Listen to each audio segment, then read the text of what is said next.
if you're on the YouTube and you want to chat with me, sorry.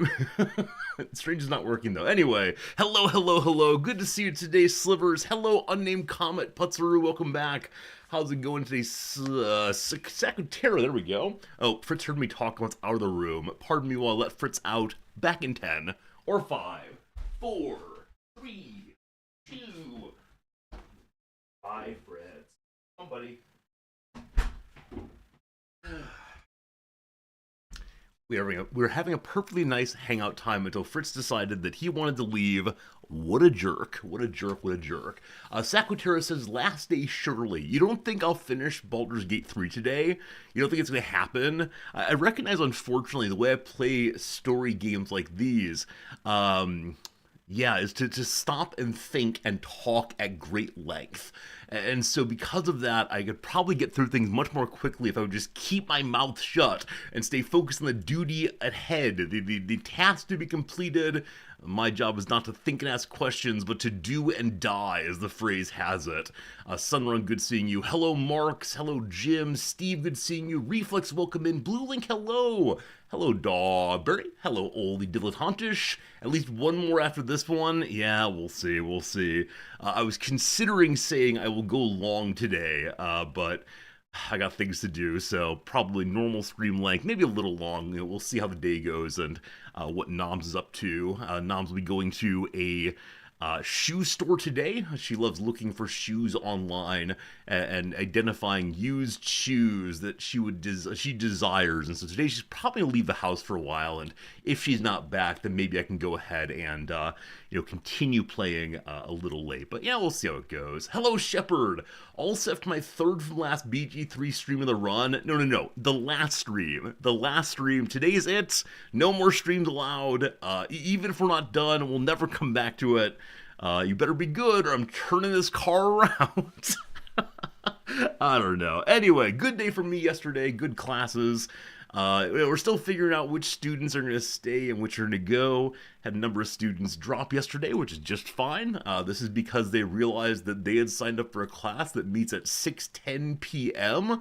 on a Friday night. And I think some of them had the realization of, oh, this means going to school at 6:10 p.m. on a Friday night instead of going and hang out with my friends, and that is fine. I know in the first Friday of my evening sessions always has a number of drops during it, and that's totally legitimate. If the class works, that's good. If not, that's fine too. Ended up getting a new student though, and that new student is one of my colleagues' sons, and I did not know that until after the class was done and he introduced himself. But that's always a special honor, I guess, but also a special source of worry, because then no matter how it goes in the classroom, good, bad, or otherwise, you know he's going home and telling dad. Now, I shouldn't assume a narcissistic perception, but it does mean if things go real bad, I'm not going to be able to contain the source of trouble, but it's a good thing. It's a fun thing. Yesterday, class discussions were pretty good. The big discussion, the new discussion, was about the best classes that students had taken, and unfortunately / expectedly, the students who talked about their best classes ever tended to talk about things that their instructor did, the way in which the teacher made the class good because of X, Y, Z.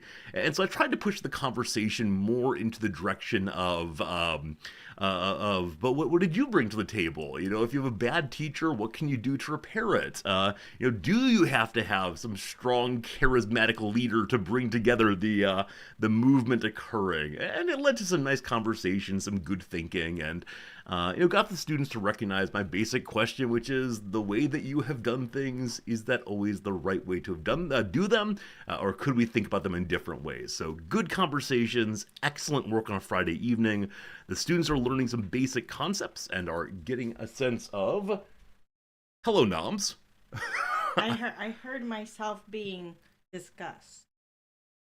Yes, that you might go get some shoes today. Yeah. If you would please not mention the specificity of the shoes, I'd appreciate it. Okay. Okay. I mean, actually, if you want to, you're welcome to. Nope. Now that I think about it, it might be... Not happening. Also, I think this is my pencil. It is definitely my pencil because it has a pencil cap on it. Why is it here? One moment. Allow me to address one thing, and then back to you. Slivers, thank you for the 100 bits. I appreciate them very much. I'm glad that you are enjoying Nom's arrival. Big Nom's emote, good fun. If I just keep talking about the emote, I don't need to justify what's happened before your eyes. But I thought it's the case that we share things. We do. And you're not using that pencil, and it was in, I believe, the big bucket upstairs of pencils and pens that we share between ourselves. But you didn't put it back where it belongs. Don't we put things back when we use them? But I'm in the state of continually using them. Oh, okay. Whew. Clearly, you're continually, and you're recapping it because you're like, I should recap it to make sure that no one gets hurt from the pointy end. That is true. But also, once a week, I write a little note here. It has gotten quite dull. I mean, I used it, so of course it's dull. But I write a little note to my community out there on YouTube. Do you write it with pencil? I wrote with pencil, yeah. Oh, I see. It looked like pen at first. Yeah, so there you go. Don't tell the Japanese people, but this pencil is made in Vietnam. Well, it's because it's like a very Japanese brand. It's like a very, very Japanese. It's not Mitsubishi, but... And so I could see, like, the nationalists being like, what? I think the nationalists have deeper concerns about my being here than what pencil I use. Well, what I think is also funny is the Blackwings, which are a very nice American pencil, is made in Japan. It is true. Everybody is like, somebody else, please make our pencils. Wait, note is great, but not many know katakana writing. Wait, no, the note's written in English. Can you not read it? Are you claiming my writing is indecipherable from the katakana? Oh, no. Or maybe I should write katakana to the viewers in the future. More fun. Noms, okay, let me ask you absolutely sincerely. Yeah. Would you prefer that I put it back each time I use it? No, it's fine. Okay, very cool. I was just surprised, actually. Yeah. So, it's actually like, yeah, I was surprised. Yeah, so honestly, the reason I'm using it is I've lost all of the pens that live in this room. Oh, no. Or not in this room. So not in this room. In my half of the room. You still have many, many pens over there, and I don't steal your pens. I only take the ones that are from the common cup. But if you're cool with my using it, I thank you. Yeah, sure. Absolutely. There's a question of what kind of pencil sharpener do you use, Noms? I use it for me. I thought it was for you. Yeah. Well, I don't use pencils at all, except for this one. Apparently, I'm not a pencil guy. Yeah. I do pens always, even when I'm doing my homework these days, because I don't turn in my homework to my Japanese teacher. Instead, I just cross out my errors, and it's fine for me. But yeah, pens all the way for me. But Noms, yeah, how do you sharpen your pencils other than with your teeth or a knife? Other than those, I have like a little tiny one that I go kirk, kirk, kirk, kirk, kirk in. That is the sound. That's Yeah. delightful. I have a little one of those that I carry with me, like the ones that are all metal, you know, and there's nothing on it to catch the shaving, so it's just like a block of metal, and then you have to do it over like a tissue paper or something, right? And the thing inside of it actually is a razor blade, correct? Yeah. Okay, so it's a locked in place razor blade. Yeah, Can you replace razor blade in that if you want to? Maybe. Like unscrew it? Yeah, there's a screw on it, so you could unscrew it. So there's that one, and then I also carry another tiny Stadler one that is just it's just a lead pointer, so it's just for like the leads in my like lead holder. How does it sharpen? So it's a long piece of lead, or graphite these days, or is it really lead still? I'm sure it's graphite. Okay. Yeah. So you screw it out a la a mechanical pencil, I suppose. And... Yeah, or well, it depends. Some of them have come a little bit at a time, and some of them are just clamp on or clamp off. Oh, so you spin it out yourself and so that goes. Yeah. I see. But so anyway, so you get it out. What I do is, I mean, you can take the whole thing out and just go, nyeh, nyeh, nyeh. But what I do is I make it a little bit longer, and then I just put it and I go, very carefully. It's the same idea as the manual pencil sharpener, but it's just the lead part. I see. So it's a higher pitch sound I'm hearing because it's a smaller thing. That's delightful. Yeah. Thank you for and that. mine has two My particular lead pointer has two sizes. It has the 2 millimeter size and the 3.5 millimeter size Delightful. for different size LEDs, because I do have 2 millimeter and 3.2 size LEDs. Yeah, as we discussed before, like you are always on board with understanding what size of pen or pencil you're working with, and it means something to you. Like you can notice the differences in the production of your letters. And for me, I think that until like I married you, possibly, I always thought that the different sizes of letters that I was drawing on sheets of paper were based on the angle it's holding my pen at. Well, As opposed to that's true for pencils, and it's true for some fountain pens. yeah, I think I just hadn't ever made a judgment past that of them. Oh, they're actually different sizes. Yeah. I mean, the reason why when we write in our little daily journal, why when I write per, like one line per box, and you write like one line per three boxes, Yes. is because of the point of the pen that we're using. Well, it's also that I'm a man of my size. And also I'm very like oafish, and so I have these like long looping, not at all attractive letters, where yours are confined and tiny and controlled. And that's very impressed me. Also, you're a person of your size. And so I want to say big letters. Little letters. I don't know. Dr. Possible claims that pencil lead was never actually lead.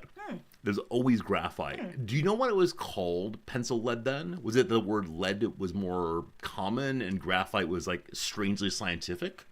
Or was lead used in some earlier iteration of writing? Yeah, no idea. I don't know. Had you heard that before? Maybe? I don't know. Yeah, I certainly hadn't. The deposit looked like lead. Oh, so was there an assumption initially that it was indeed lead being used? Or was it simply a misunderstanding by the average person like us? Okay, so apparently the Romans used lead styluses. Styli? Yeah. Styli. How? Well, never mind. That's an interesting question. Would you like to?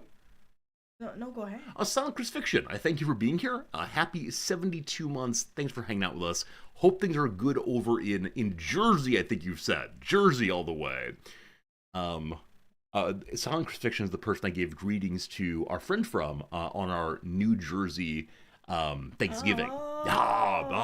Great fun. Yeah. Anyway, so we've learned some trivia already today. Trivia that apparently pencil lead was never actually lead, and our teachers lied to us when they said they moved to graphite at some point during their own lifetimes. I wonder if like the name was simply moved into common parlance during our teacher's lifetimes. It was my teacher's lifetime. I don't know. Anyway, Noms, do you want to talk about the thing you intend to buy today? No, you asked me not to say anything about it. But the reason why is I was planning to use this thing today as a Rizdactyl. And I didn't want it to be spoiled as the Rizdactyl topic, but I think it might be more interesting for you to share it as your own excitement about it, as opposed to just one more thing to use. No. All right. Are you disagreeing with the excitement, or you just don't want to talk about it? That's fine. You don't have to. You don't talk about it at all. It's all fine. But that's good. It might be disappointing. What do you mean? It might be disappointing. Like I might go look at it and be like, But the ideal can never be disappointing, right? We describe things as excitement and desire and no, you hope. know what I'm really afraid. Ooh, hello. Squantoon, I thank you indeed for your resub also. Using that Prime sub here for 21 consecutive months. Oh, wow. Jeff Bezos does not want you to remember that button exists, but you remember 21 months in a row. And thank you very much indeed. All right, do you want to play a quick Rizdactyl round about this thing, Noms? Would you enjoy that? Well, what I was going to say is I'm also worried that one of our fine viewers out here might go and find it and buy it before me. They would never do this. Maybe they clearly I am not the only person in the world who wants this thing. You think about the world in such a different way than I do. Obviously, everybody likes the same things I like. Yeah, but even if they did, like this pencil. I thought maybe I was the only one who liked this pencil, but as it turns out, somebody else likes it. It's true. But why do you think they want to deprive you of joy? Because they want to have joy. I mean, it's true, but wouldn't they get joy at seeing your delight and not get joy at seeing you be disappointed? I don't know. Very Well, well. I don't know what kinds of people they are. They're people that spend time with me, and that counts something. Game Merchant, happy weekend, my friend. I hope you got back to where you want to be all the way. You thought like noms also. Is this the way that most of us think? Like, I don't know. I've mentioned before things like, oh, I'm going to go make an account on this website. And then I blather with you all for a while. And then I go to the website and I type in, like, Resorty, and it's still there. Now, maybe Nobody that's. wants your name. What do you mean nobody wants my name? You're so mean. Anyway, You're the anyway. one who called me a mess earlier. Whoa. Yeah, That was a joke. So sad. Oh, gosh. You know what else is sad? These new sweatpants I got. I'm going to get a drink. Both of the models, no, because this also concerns you. The pocket lining is so thin. These are nice, fluffy sweatpants that are so comfy and cushy, except the pocket is so thin. I can feel my thighs through them. It's weird. Don't you think? Well, the pants I'm wearing right now, I don't think are that thin in the pockets. You're welcome to check if you'd like to. Oh, really? Yeah, sure. But And you have money in it. oh, do I actually? Yeah. Oh, that's fun. Yeah, your pockets are not as thin as mine. Yeah, I mean, Why? I think they're different brands. Not with that said, I think I would not like carrying especially thick pockets because then they're heavy. As long as the pocket will do its work of being a bag at my waist. I feel mine. I'm sorry. I'm sorry that it is. I think it's because mine are women's pants, and they think that, okay, women, we'll give you some pockets, but now we'll make them so thin that they feel uncomfortable. I mean, I think Pharaoh's right. If the pocket is too thick, then it takes up space that could otherwise be taken up by things inside. Like my thighs. Like your thighs. Yeah, I don't know. I don't know. I think we have a different attitude towards pockets. As Strawberry rightly says, women's pants often don't have pockets. No. Now these pants are in fact like loungewear. I don't often carry many things in my pockets when going around the house. I don't put my my carpenter's nails in there and lays back. Do you use them for things other than your hands, for example? I don't know. Yours have back pockets and on top of front pockets. Yeah, these sweatpants have an excessive number of pockets. I think it's the case that some people do wear these out, but I don't know. That is a good point about they get bunched up, because I have had other things where the pockets get, like, especially in the wash, they get all like crinkly and they go like this, and then you have like this thing that's all crinkly. That's bad too. So I agree. These aren't going to get crinkly. Like, Yeah, but they might wear point. through. Oh. But again, we don't use them with great regularity around the house. I put my hands in my pockets. Those are pretty big. But do you do this gently, or do you like force them in repeatedly? And I think it depends try on to how nervous I'm feeling. I'm sorry. I'll help you not feel nervous at home. Would you like to tell the class here about what you did in your class this week? You had a really delightful assignment, in-class assignment that nicely developed the themes that you're wanting to share with the students on the first week. You think so? Are you just trying to get me to tell a story so you can go away and make coffee or something? I mean, I do want to make coffee number one, but no, I think I would never say, please tell them a story thing is boring. Because while I do want to get my coffee, I more importantly want to be entertaining and engaging with our daily friends. You also have no coffee to make. I was going to steal some of your coffee, frankly. Okay. Much like I stole your pet. Wow. Wow. Wow. All right, please tell them about the story, the class you're teaching, and so on. I'll be back in Okay. 2 or 3. Then we'll do our opening games. Then we'll play Okay. Baldur's Gate. Wow, and that's a lot of stuff. that is the day. I'm going to point it towards you more. Doop. Hello, friends. Did you tell them what I'm teaching this semester? Start from the top. Start from the top. Once upon a time. Once upon a in the island time, of Shikoku. Nom's got a degree in Greek and Latin classics. And so this semester I am teaching classical mythology. Not Asian mythology, not Norse mythology. I don't know any of those. I don't have any expertise in those, but just classical Greek and Roman mythology. Mm-hmm. And so, one of the things I wanted to establish at the beginning of the semester is where do we get these stories from? Um, because I'm not using a textbook, but some people will use a textbook when it was, and the textbook says things like, and at the very beginning of the world, this happened, and then there were the Titans, and then there were the Olympians, and here are the stories of the Olympians, and it's just as if it's a little story. But in fact, it's actually a whole uh, there aren't that many like the way that we get mythological stories are through fragments and bits and pieces here and there, and they don't necessarily agree with each other, and they occur at different points in time. And yeah, somehow you have to kind of piece all of those together to get the what we would consider a full myth. So I was trying to get that through to students, right, and how it is that myths come to be. And one of the ways that we get them are through oral traditions of people telling other people and it getting passed down over the ages and from generation to generation and from people to people.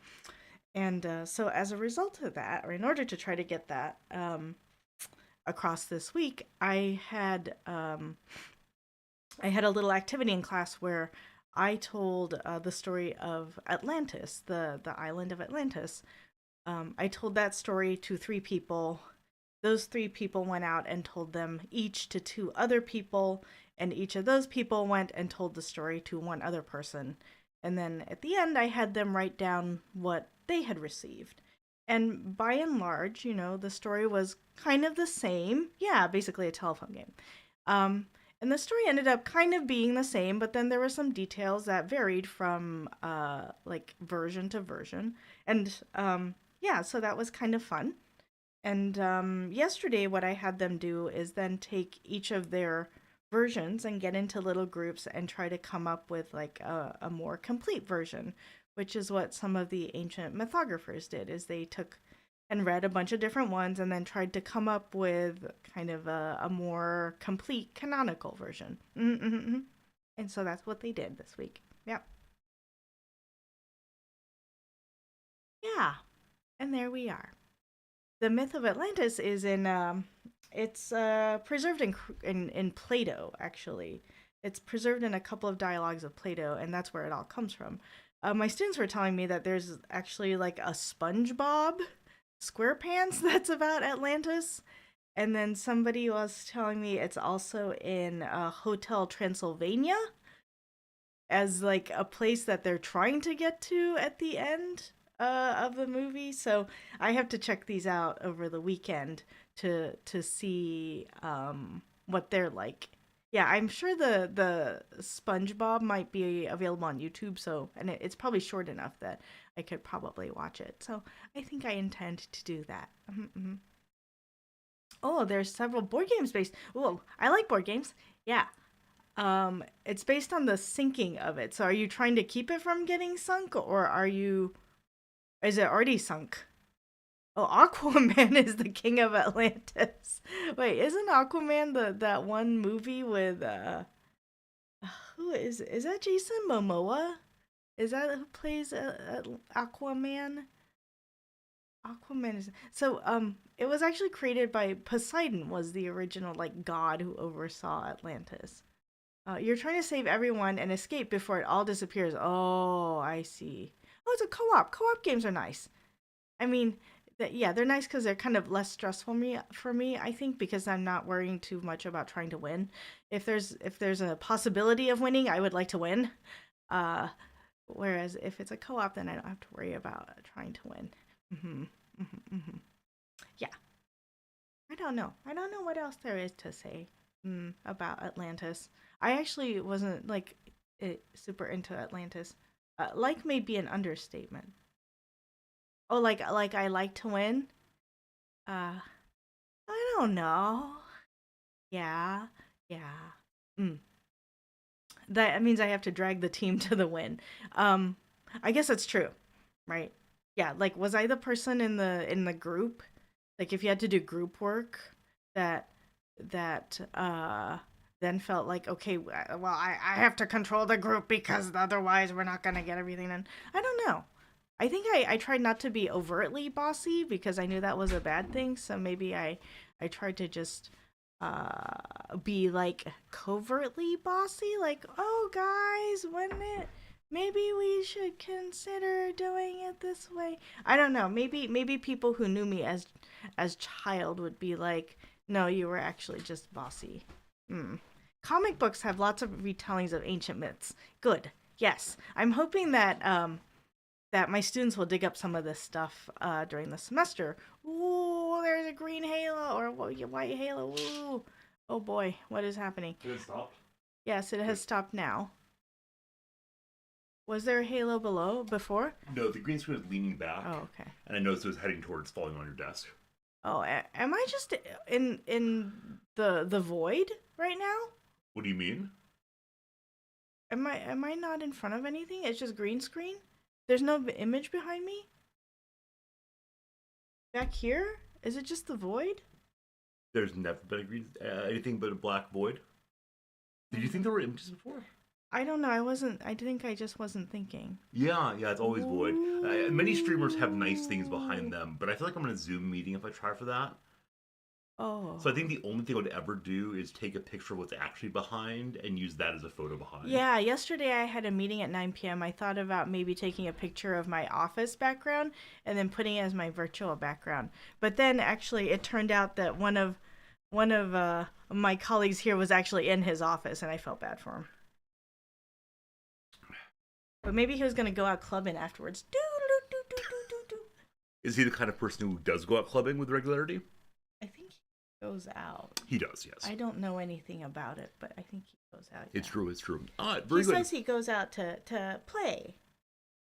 Asobini. He says out to play? Well, and it's Japanese. It's Japanese. Asobu doesn't mean like to play like in the same way. Like play the field. No. It just means to like to go have fun. Okay, good. Like or like if someone's like yeah, let's hang out. Maybe it's like hang out. Might be a good translation. Okay. The literal traditional translation means to play. Oh, that's delightful. Yeah, asobu. Yeah. But people use it like people are like, oh yeah, let come over to asobu again. But they mean like yeah, come hang out. Like not like let's play a game or let's play a. I think he is an unmarried young man, old man. Who enjoys bars and so on. So he said play. I mean, sure. But I don't think he drinks a little bit. Yeah. A little bit. Yeah, absolutely.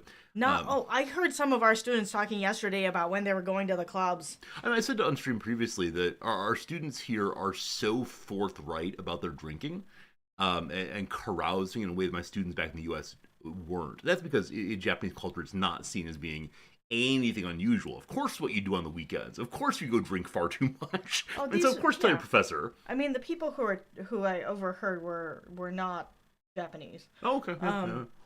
But maybe they think you're a student, as you are their size. No, it was in the stairwell where all sound travels up and down. It's true. So, yeah. So, but I don't think they were like. I don't know. They were talking about going to the club. Maybe that means drinking, but I thought that meant like also like dancing and stuff. Probably so. Yeah, I remember last year on Feminism Day, one of my young women said it's important to her to continue wearing makeup and looking very fancy so she can get into clubs for free. And fight the man and his admission fee. Exactly, and I didn't have time to really analyze it, but their students were largely on board. But yeah, that's a good reason. Like, oh, what are you doing? Well, so were they largely on board in the like, ha ha ha, that's funny way, or does nobody wants to condemn her?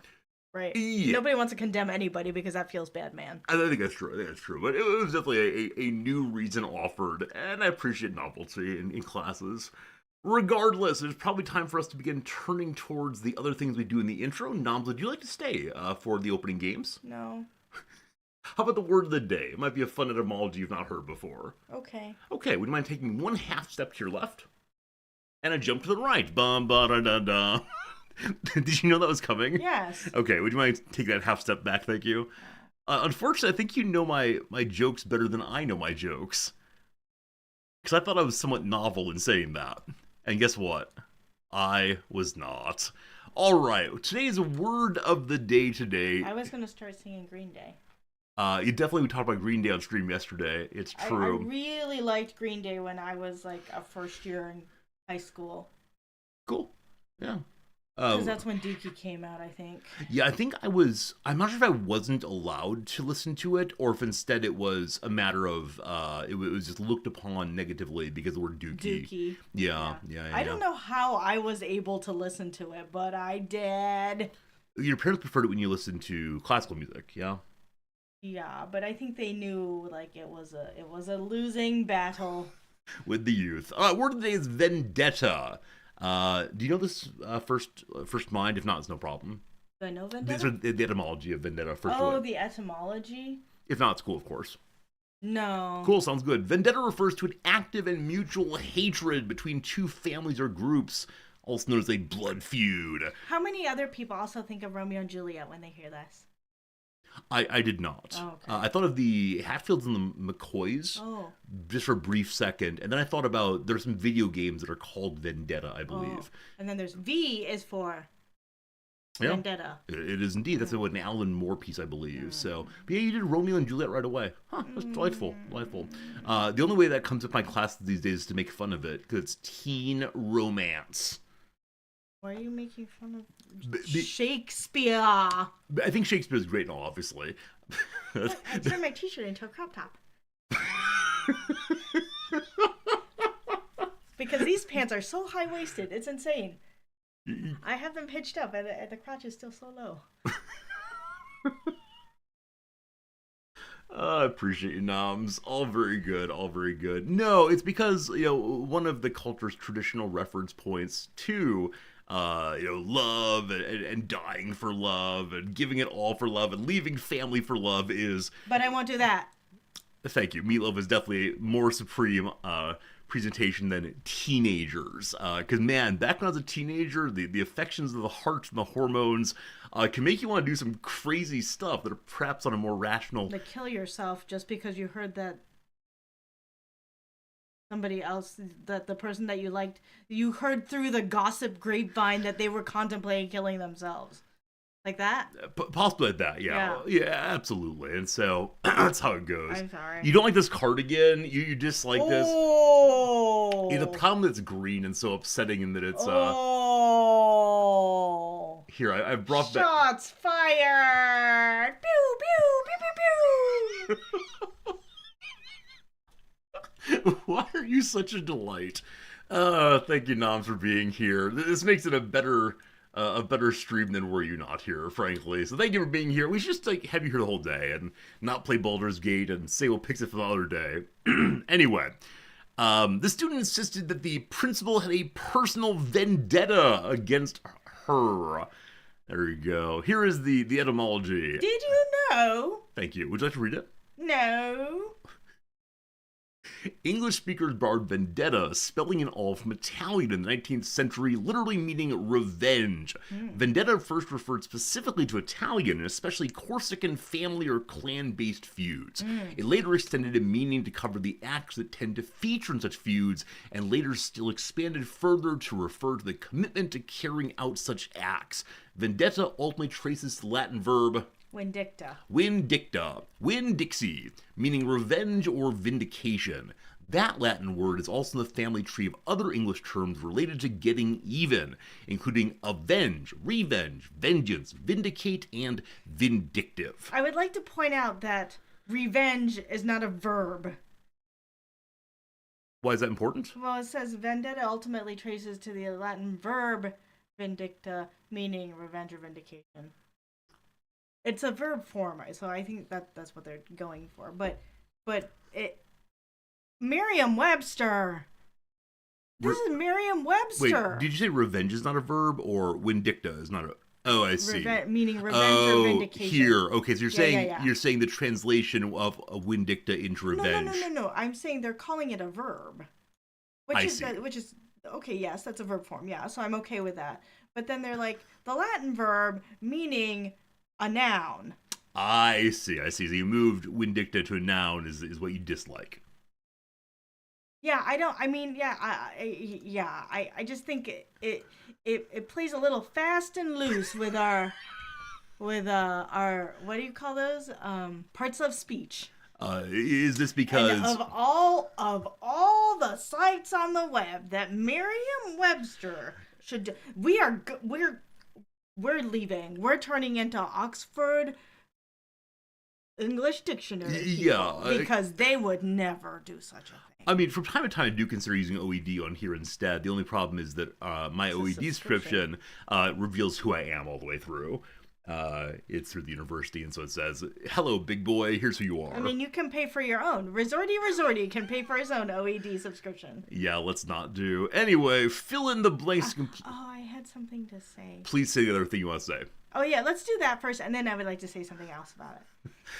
We really should have Noms have her own stream and just Noms blathers about this and that, which is truly the joy of my life to hear you blather. Is test your vocabulary. Well, what I would like to say is something about the word revenge. So when is a good time for me to say something about that? I'd like to do this part, and then you Okay. may talk about revenge. Here we Okay. go. Test your vocabulary. Fill in the blanks to complete a word for a physical or verbal struggle. Start with a T. You got it, Noms? Oh, I'm sorry, I wasn't listening.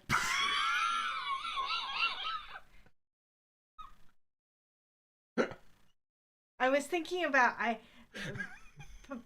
Paturok said that I have a vendetta against Miriam, and I was like, oh, Merriam-Webster's name does sound like a person. Like, hello, my name is Merriam-Webster, and I'm like, that's not very nice of me to Yeah, have a vendetta against a person. But it is Daniel Webster, I believe. yeah, it's two people probably, right? Somebody Yeah. Merriam's, but it makes it sound like one person named Merriam-Webster.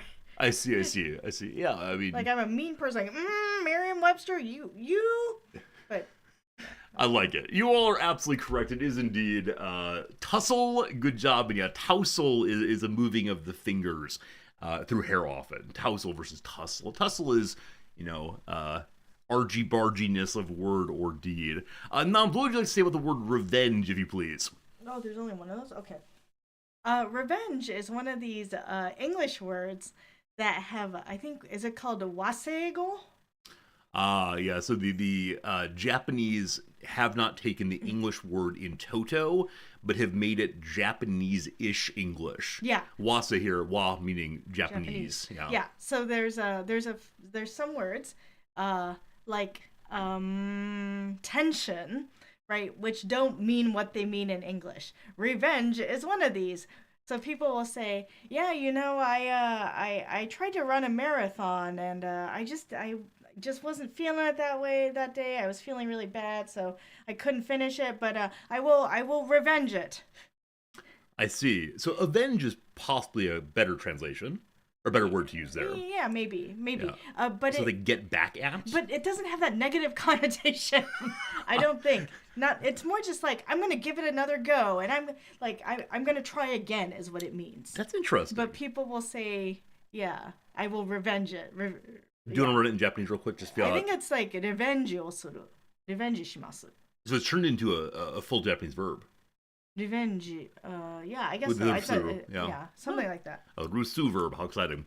Yeah, I mean... Well, it's revenge をする. Oh, I see. Okay. It's a noun. A sud, rather. Yeah. Got it. Yeah, it's fascinating. Revenge shimasu. Yeah, I think we've talked before about the way in which English gobbles up other words and Yeah. gives them slightly different meanings or references. I guess all languages do. That's fascinating. Thank you. Yeah, that's language. But Japanese only gobbles up English nowadays. French. Oh, nowadays, yeah. Nowadays is all like, nom nom nom, we love English things, more English things, please. Yeah. There are no Japanese words left anymore. They're all English words. That's why I can get around town by just saying English, except just saying it in a Japanese accent. It's absolutely wonderful. I mean, I do wonder with the young people here being interested in Korean culture, or at least K-pop, if more Korean words will begin coming in. That said, a lot of Korean pop music uses English. words. So that's how it goes. Interesting. You don't know if most people who talk about getting revenge consider it negatively. Wait, really? Isn't revengeful conduct? Well, maybe not. Yeah. I was gonna say, isn't it have like a moral negative? Like you shouldn't get revenge. Instead, you should seek justice. Because revenge could be, for example, oh, this guy stole my girlfriend, and somebody will beat him up. Yeah, whenever I hear revenge, I think of my name is Inigo Montoya. Oh, but that's not pure revenge. That's avenging, right? Yeah, but I mean that's the kind of thing I think about, which is like negative. It's like, yeah, Because he's outside the law. yeah. Well, no, I just mean prepare to die. I see. Is I what see. is happening. I see. Yeah, yeah. Yeah, I was talking about state-sanctioned violence, but I'm okay for right now. It's time for trivia. Noms, I'd love it if you're on my trivia team today. But do you want to go already? No, I will. All right, if you're on my trivia team, I'd be very pleased, and let's see if we can do so well together. Here we go. Herring are out, pogies are in. We're talking about a recent dietary shift in Maine's population of what popular food fish. What? I'm sorry. What? I don't even understand the question. This happens. Herring are out, pogies are in. We're talking about a recent dietary shift in Maine's population of what popular food fish. So it's like this is a fish that Mainers used to eat that they don't eat anymore. Yeah, so it looks Why can't they ask it like that? Yeah, so instead of eating herring, they're now eating pogies. I actually don't know what pogies are at all. And is that the question? Like, what are pogies? Yes. I think so, yes. So what are pogies, I guess is the question here. Popular food. Yeah. So my guess is that pogies are probably ocean fish. Does that seem reasonable, given Maine? Okay. Okay. What kind of fish are... I hated the fishing parts of every game I've played, so I don't know. Whoa! All of them? Scrod, blue crappie, I don't know. Crappie. Crappie. I think it might be the cod. I know this is an ocean fish that's eaten. Did you tell them about my cod disaster? They tell them about your cod disaster. Oh, you mean the cod milt that you ate recently? Yeah. Might be what cod comes to mind. We did talk about cod milt on stream, yes. I'm gonna do cod and we'll see if it's right. Nope. Oh, interesting. Earlier this month, a Japanese sushi chain paid a record $3 million plus for 535-pound specimen of what fish? You probably know right away then. I don't. What is it, tuna? It is tuna, yeah. 535 pounds. But you know what's funny? Catfish regularly grow to that size. It's true. But the tuna, it was sold at the big market, and apparently had a huge bidding contest, and the winner apparently gave a large portion of it into charity. And yes, the owner of the company looked very, very happy standing over it with his big knives and so on. He's a larger Japanese fellow with a glowing smile. There you go. Apparently, people in Maine are eating tuna. I guess. Oh. I guess. Anyway, question number 2. Lafcadio, of course. The Lion Who Shot Back was the first kids' book by what legend? Is it gonna be like Dr. Seuss or something? Something weird? What's funny is Lafcadio in Japan refers to Lafcadio Hearn, the guy who, I think he might be English or something. He came over and he was a Japanophile, and he wrote down like a bunch of ghost stories, and he actually took on a Japanese name, and he wrote in Japanese. And Really? Yeah, now there's a television show about him that's very popular. Yeah. I did not know that. Yeah. Lafcadio. I should look into that guy. Hearn. Yeah. Hearn. Okay, cool. Hearn, I think. So I mean, Lafcadio is a common First name then. name. Yeah. I don't know if it's common. Common enough. So legends, I think of like Shel Silverstein. I think of Maurice Sendak. There's Eric, what's his bucket? Carl. Eric Carl. Do any of these sound more or less plausible, or do you have another person to come to mind? Or I mean, I said Dr. Seuss, but maybe that's wrong. we can go with Dr. Seuss. I don't think that's right. Okay, I honestly do not Lion Who know. Shot Back.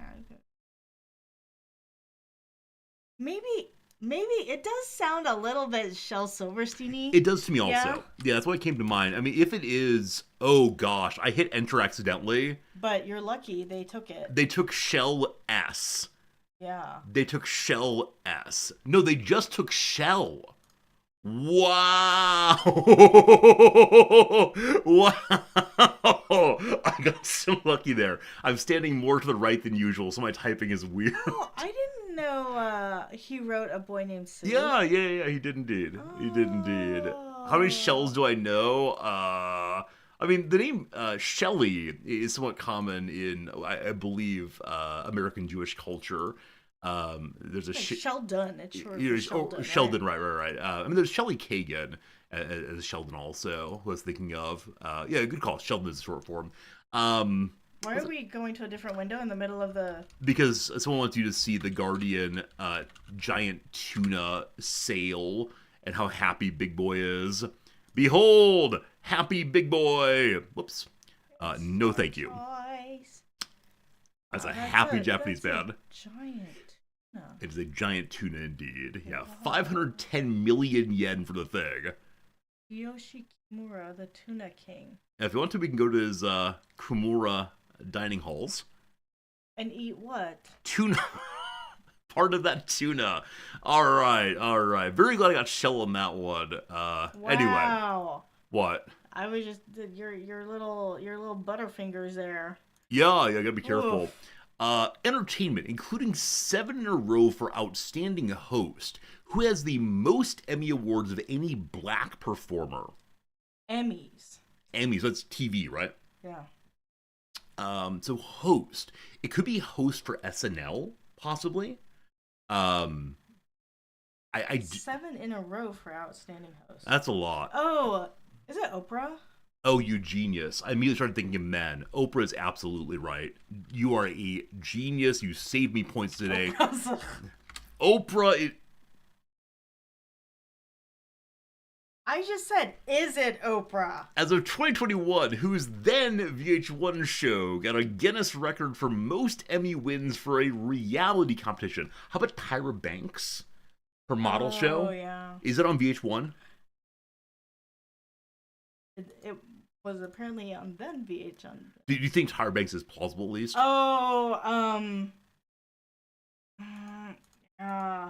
The other person I'm thinking about is RuPaul. RuPaul sounds very good. Now, 2021, right, is fairly recent. It is. Tyra Banks was like at least 10 years before that, I think. Who does that model show?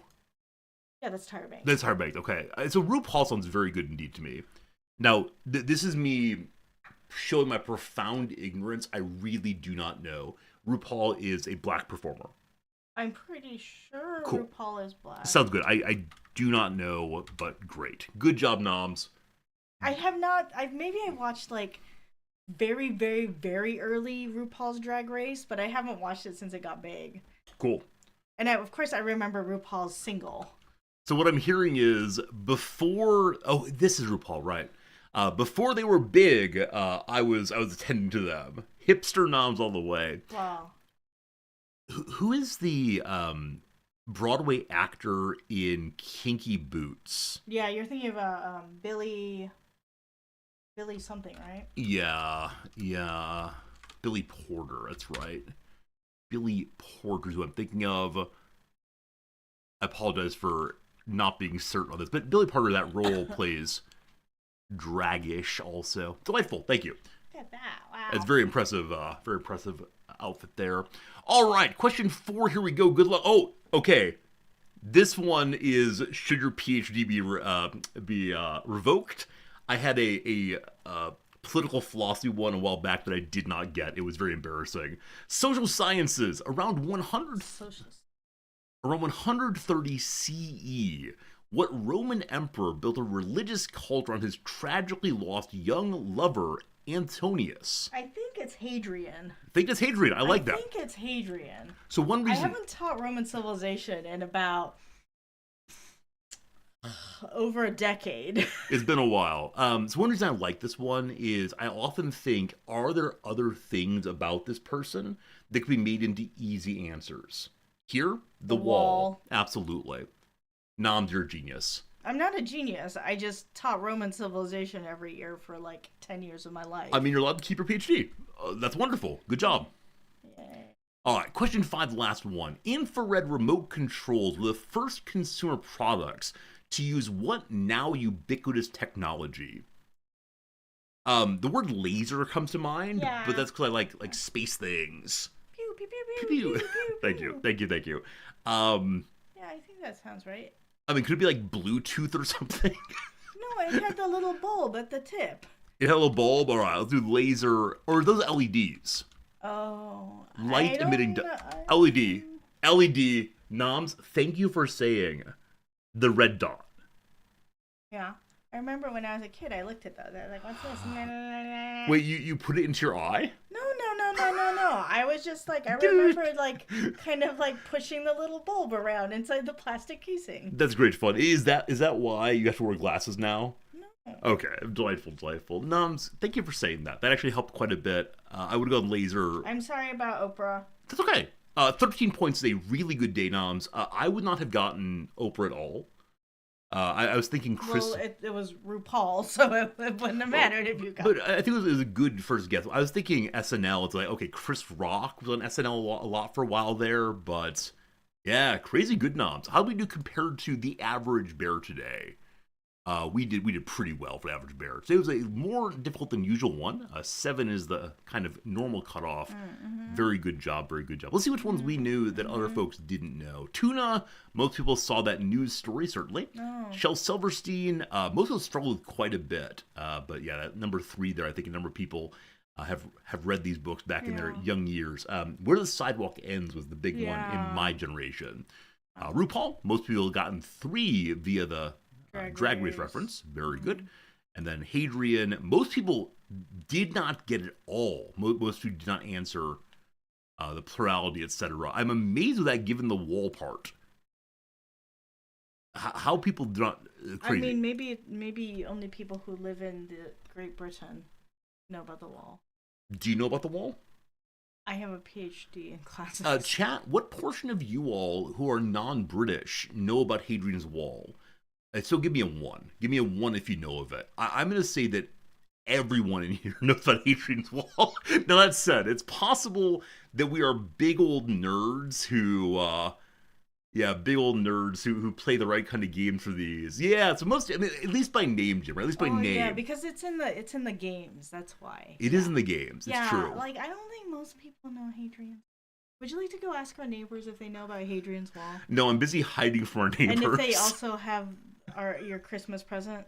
The other night, our little doorbell camera showed a woman who I'm fairly sure is our neighbor, but she's Japanese, and I don't think I could have a real conversation with her about anything. And so I didn't answer the door, but I noticed her looking up to the second floor repeatedly where I was, because I think she knows we turn off the second floor light if we're not home.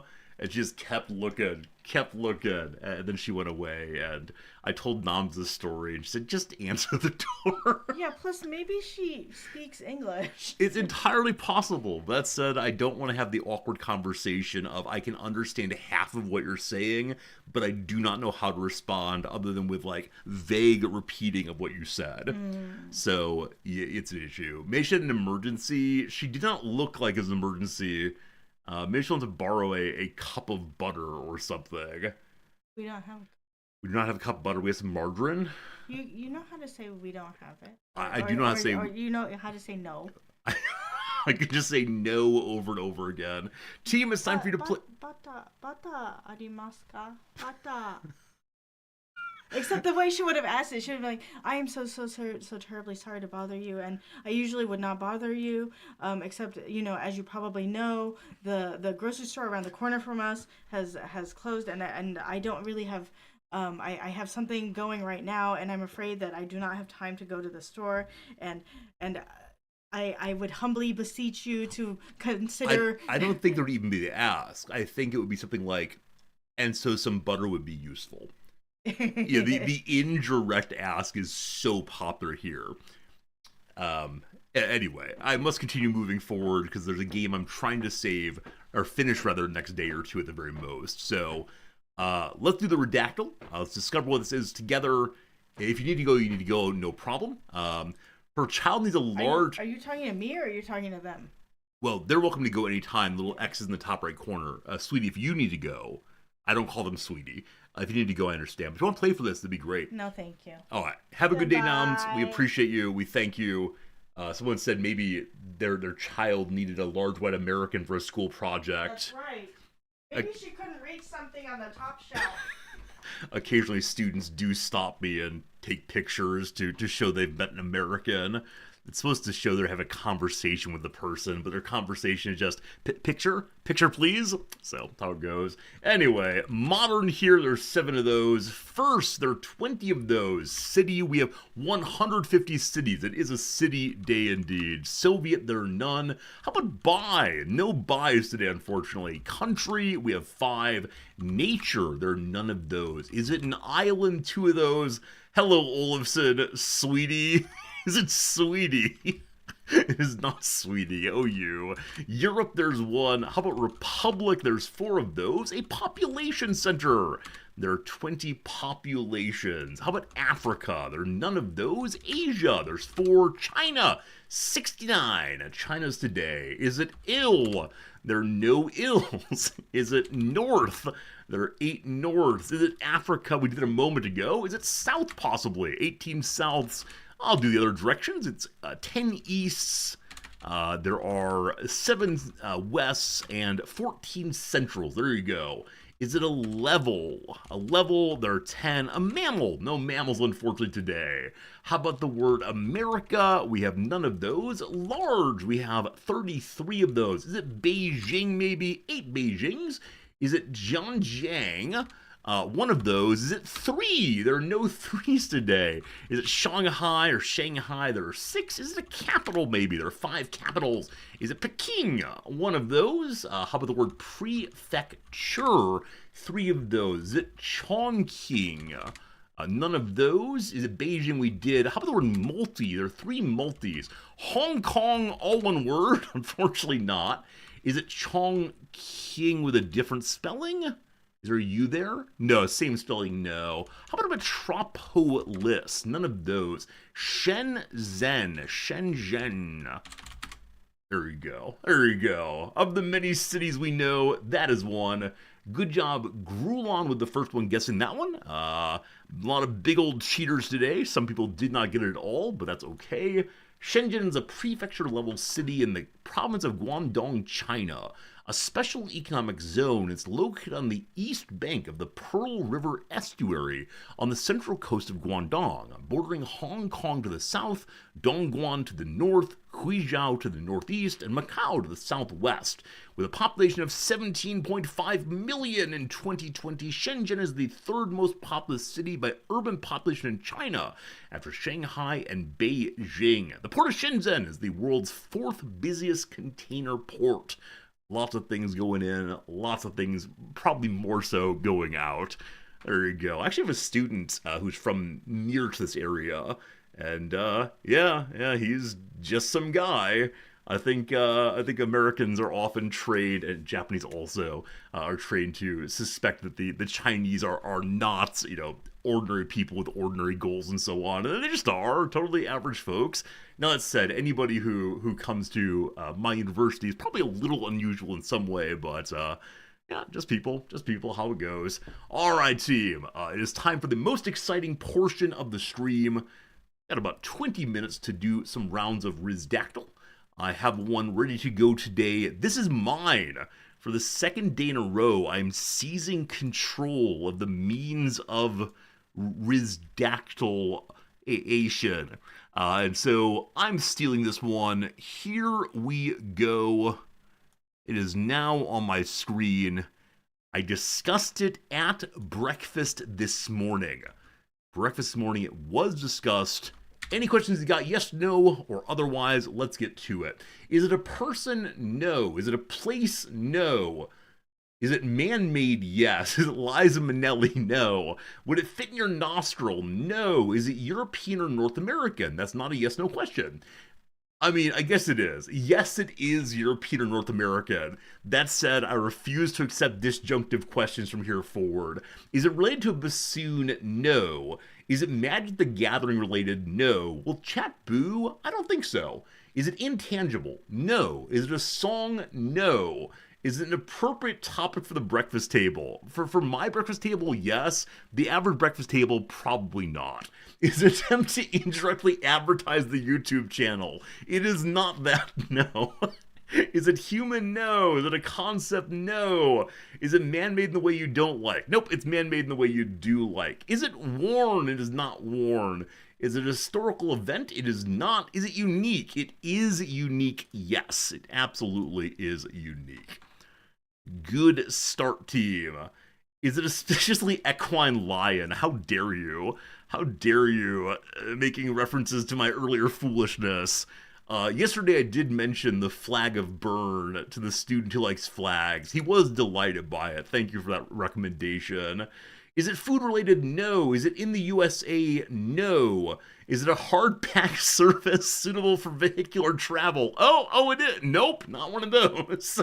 Was it around before 1800? Yes. Is it born in the USA? No. How long until every single guess is some in joke? Pretty soon, I think.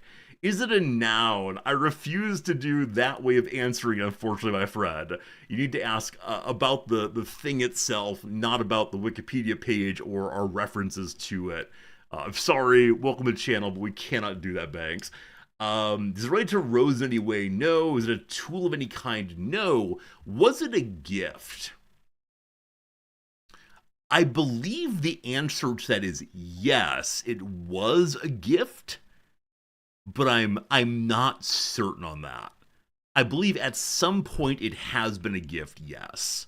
Question mark, question mark. Can you gamble on it? No. Is it the year 1338? No. Is it a tourist attraction? No. Did it exist before 1800? Yes. Is it an area of land? No. Was it made before 1776? Yes. Is it a building? No. The Statue of Liberty? No. Did it exist before 1000? No. Is it in a museum? It is in a museum, yes. Is it commonly eaten? No. Is it a form of jewelry? No. Did it exist before 1400? It did not exist before 1400. Would you get in big trouble for touching it? You would get in big trouble for touching it, yes. Is it a painting? Slivers, it is a painting, yes. Is it edible? No. Does it have movable parts? Yes. Does it belong in a museum? Yes. Is it in France? No. The Liberty Bell? No. The Mona Lisa? No. Whew. Whew. Not the Mona Lisa. Was it made in the USA? It was not made in the USA or born in the USA or otherwise involved in the USA to my knowledge. Is it the Scream? It is not the Scream. Is it hard to steal? Probably so, yeah. Is it in Germany? No. Should it be in a different country to where it is? Whoa, whoa, whoa. Not wading into that one. Is it a painting of someone? No. Is it the Starry Night? No. Was it made great in the USA? No. Is it currently in the USA? It is not currently in the USA. Was it made by a Dutch painter? It was made by a Dutch painter. Did it exist before 1550? Yes, it did, indeed. Is the girl with the pearl earring? No. Painting of flowers? No. Dogs playing poker? No. Is it the Garden of Earthly Delights? Yes, indeed. Well done. I'm getting rid of my black background because it's blocking important things. There it is, the Garden of Earthly Delights. Noms is currently off to a used clothing store to buy a pair of shoes that has the Garden of Earthly Delights on them.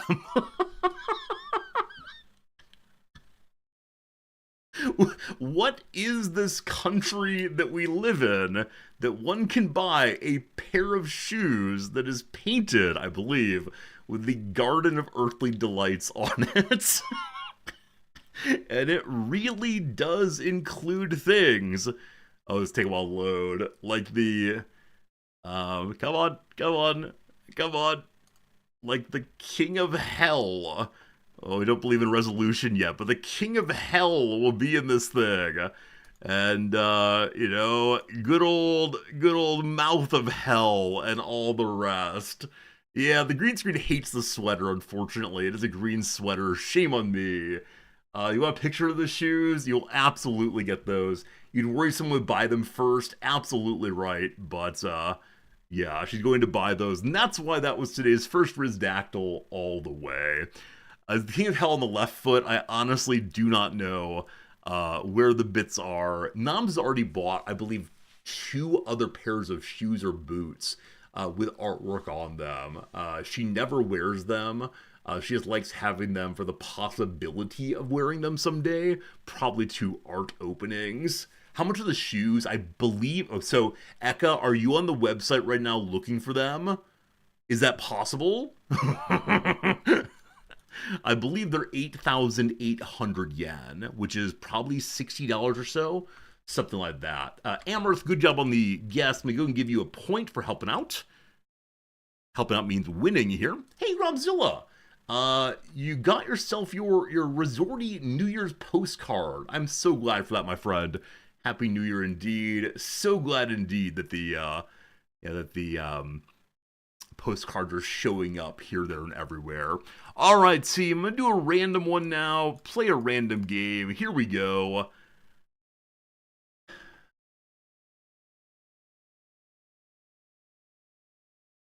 Yeah, not right now. Not right now. Sure. Sure, we'll go ahead and do this one. Seems good to me. This one from YOLO Swaggins. YOLO Swaggins, thank you for the good submission. This was submitted a while back, about a month and a half ago, I do believe. Let's go ahead and get this thing started. Friends, good luck, Godspeed. Any questions you want to that are yes or no, other than questions about the Wikipedia page, and we'll get to it straight away. Is it a person? It is not a person. No. Not a person. Is 8,000 yen really 40 euros? Something like that, yes. Is it related clothing? It's not clothing. Is it an event? I'm going to say no, it's not an event. I never like what comes out when I push random. It's possible. There's a lot of dross in the queue right now I've got to work through. Is this found only on Earth? This is not found only on Earth, no. Is it a place? Yes. Would I be scared if I stumbled upon this in a dark alley? I would be horrified to find this in a dark alley for sure. Could you find an article about this on Wikipedia? You could.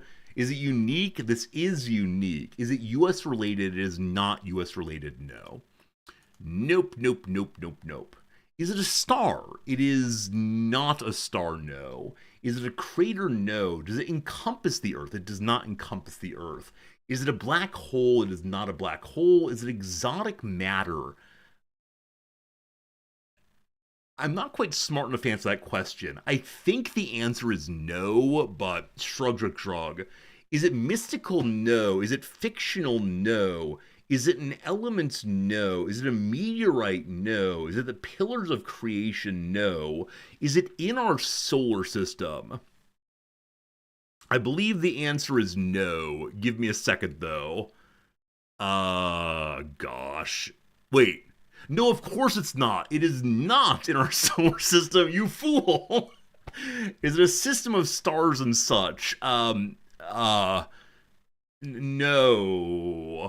Is it a volcano? No. Is it Halley's Comet? No. Is it a nebula? Yes. It is a nebula. Did it come from outside the solar system? As in into ours? No. Yes, it is a nebula. Is it massive? Yes, it is massive. Something like that. Is it the Horseshoe Nebula? No. Is it the Hand of God? No.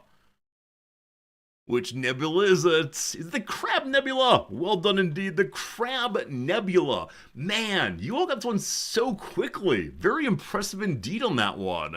Look at this thing. That's insanity. Now, I recognize that it doesn't really look like this. The colors are gussied up for our appreciation and enjoyment. But wow, that was a quick one.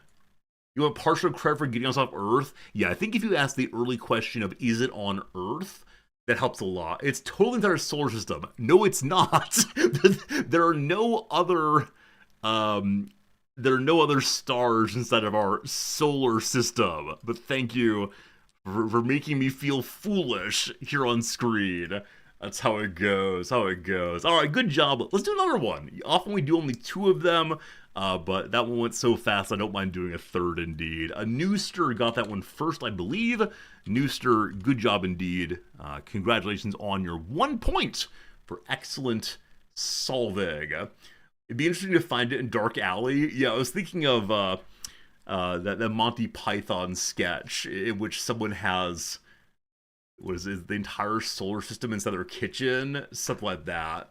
All right, Pharaoh. All right, Pharaoh. Look here, you. Look here, you. I'm going to grab one that was submitted in the past day or two. What on earth is this?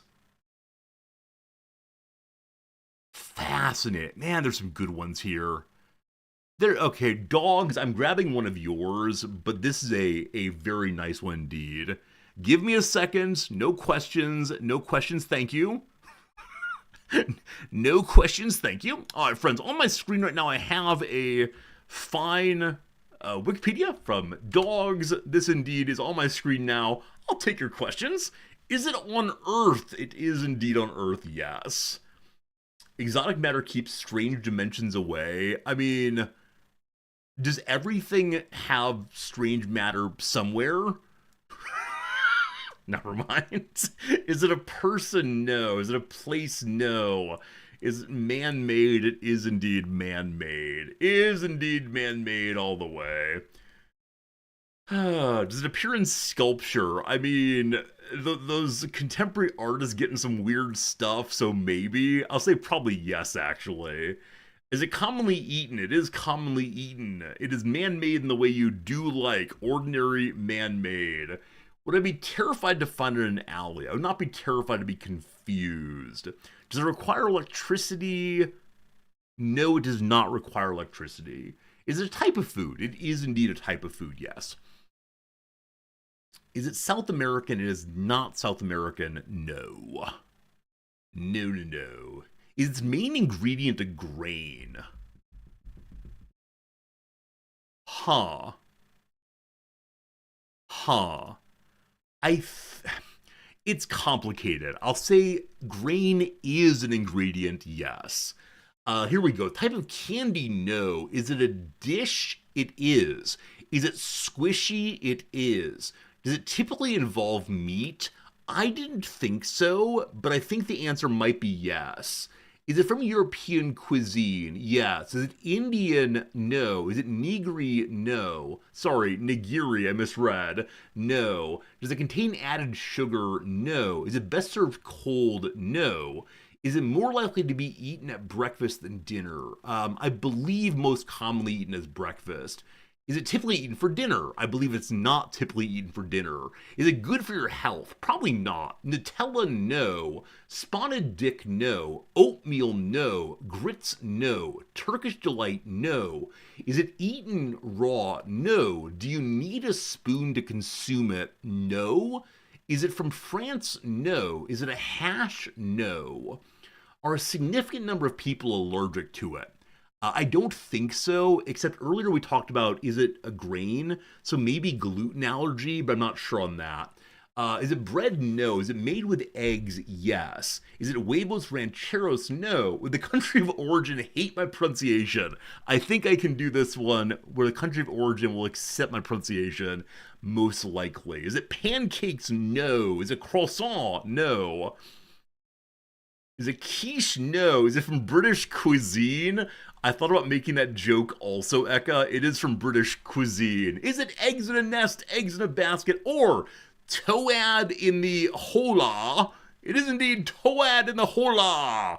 So toad in the hole in the US, I think, is just a piece of bread that had the middle cut out of it and an egg dropped inside. But our friend Dogs here said that they had it for dinner, I believe, recently. And, yeah, it apparently has meat in it. There you go. It's a meal, not breakfast. Okay, so maybe it's the case that I'm just wrong. I'll take that. In the USA, though, yeah, it's this kind of thing. It's this kind of thing. Hello? Which strikes me as being very much a breakfast. This classic English fried egg and bread dish is transformed into an easy casserole. Does this strike you as breakfast or dinner? I'm terribly sorry. I thought of this as a breakfast. I see sausages, and I believe egg or pudding. What is a pudding? Okay, chat. I need your help on this one. When you see this, do you think one, breakfast, two, dinner, three, any time of day? Because I am definitely, I look upon this and see breakfast food. Like a breakfast casserole, we'd eat it together. But I think breakfast definitely. Now the opening paragraph does not say what meal it's for. Okay, most of you are an any time of day people. Yeah, yeah, yeah.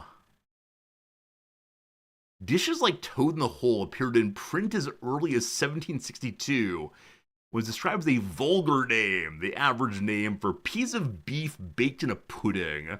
I apologize. It looks too heavy for breakfast, so I wasn't thinking like an everyday breakfast, right? I wasn't thinking like one eats this, then heads off to one's laboring site. But instead I was thinking like Saturday morning breakfast.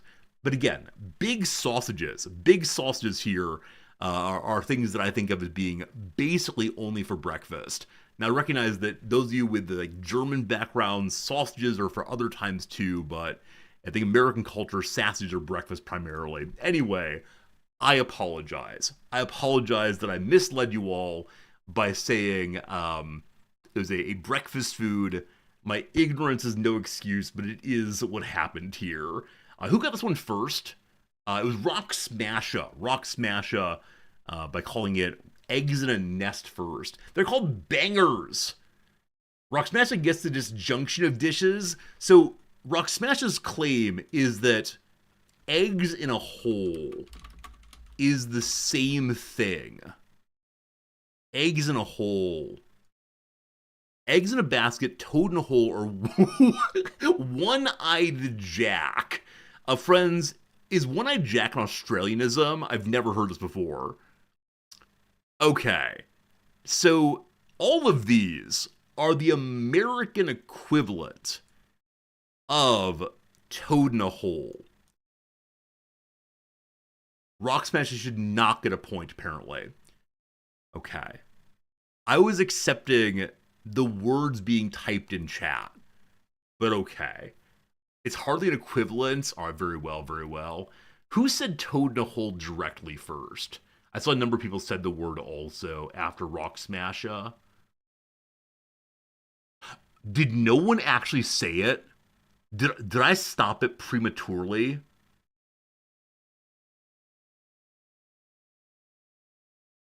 Oh no.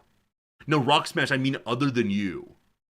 Rock Smasher, you said it, I stopped the game. Oh no. The first person to type toad in a hole in chat right now gets the point.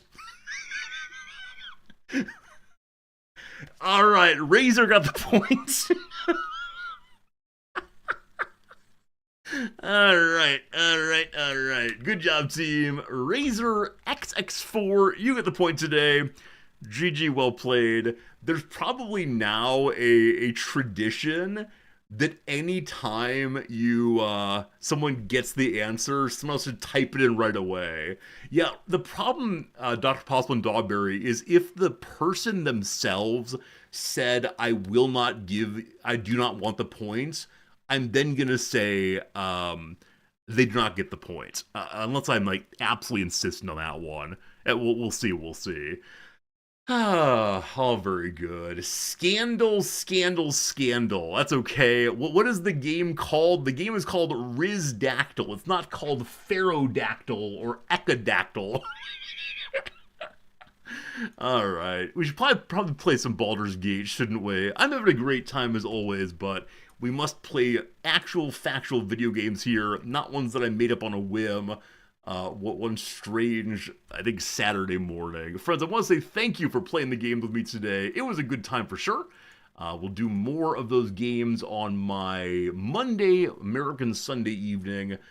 For now, oh man, I actually don't want to play Baldur's Gate. I'm not going to spoil anything, but I am disappointed. And maybe I didn't have to be disappointed, but friends, I am disappointed. Let me just say that. Disappointed indeed. Alright. Endgame. Disappointed. That is going to be my title for today's Baldur's Gate portion of the show. If you need to leave to avoid spoilers, please do so. And I won't say anything spoilery until the game is actually factually loaded here. Also, I don't want to hear any references to Toad in the Hole ever. That might become a bannable phrase in chat here. Maybe. If my choice is irritating me so much I can save scum. I mean, frankly, though, I don't think that any of the choices would have made me happy. There's one that I would have been probably a bit more positive about, but I'm okay not having chosen it.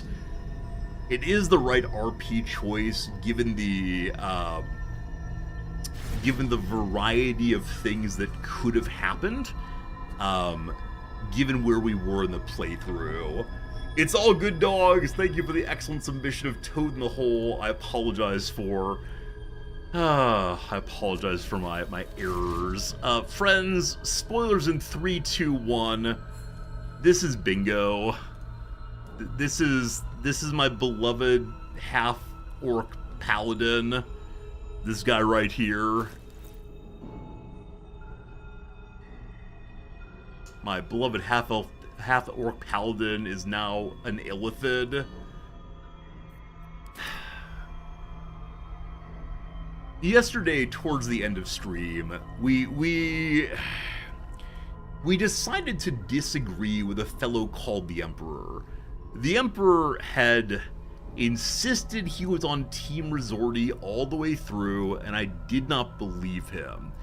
Towards the end of the story, he said, you must give me the item of infinite worth and power, and we said no, because we believed he was going to use the item of infinite wealth and power to benefit himself exclusively, to become the most powerful being maybe, or to give it over to the Elder Brain possibly, and we said no to this. Now, he then ran away to join the super ultra endgame baddie, which is, I wonder if that does reveal his true intentions all the way through, or if instead that was the desperate choice, believing he could survive there, as opposed to fighting us. Who knows? We then thawed out this fellow here, Orpheus, the King of the Gith.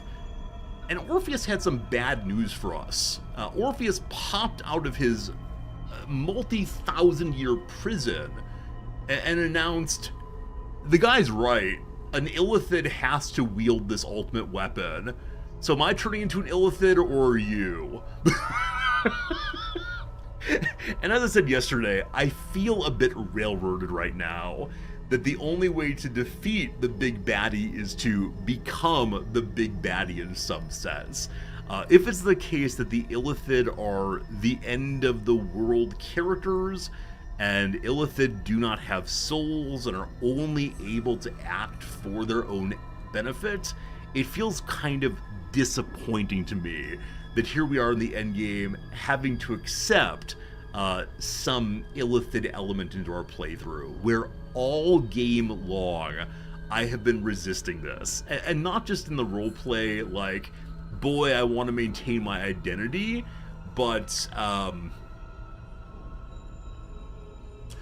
more like, I have refused to use the illithid powers ever. I have refused to take on any illithid powers all game long. And now we have to be in league with the illithid in one way or another. Now, possibly there are other game paths that would not lead to this. And of course, I could have let our friend Gale blow himself up. The way I see it, there are 3 ways we had left when we got to, after we refused the Emperor. Emperor refused. The 3 options as presented were Gale sacrifices himself.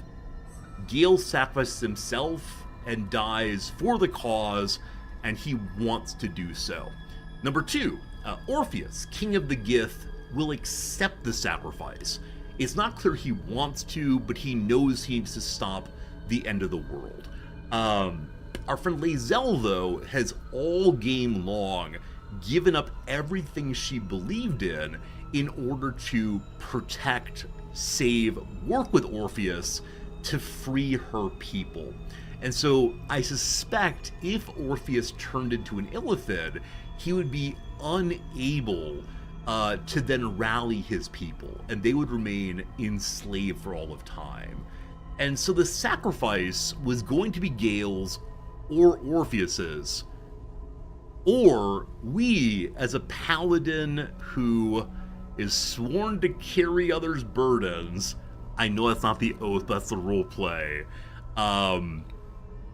went ahead and took a sacrifice and turned himself into a monster because someone had to do so. And man, I don't like it, but here we are. And again, there may have been other options I didn't find or didn't expect or whatever, but that is where things stand, or I guess float maybe. There was, I think, some Illithid armor at one point, or something involving strengthening yourself as an Illithid. I gave away her soul a long time ago because LOL will never be Illithid. We haven't talked to our friends yet after this transformation. I hope they understand why we did this and are not just horrified by the choice. I want to find a way to have a conversation that if we end up, if we end up defeating the end game boss, if we end up saving the world, that one of our companions will kill us. I am uninterested from a roleplay perspective in having Bingo here exists as an Illithid.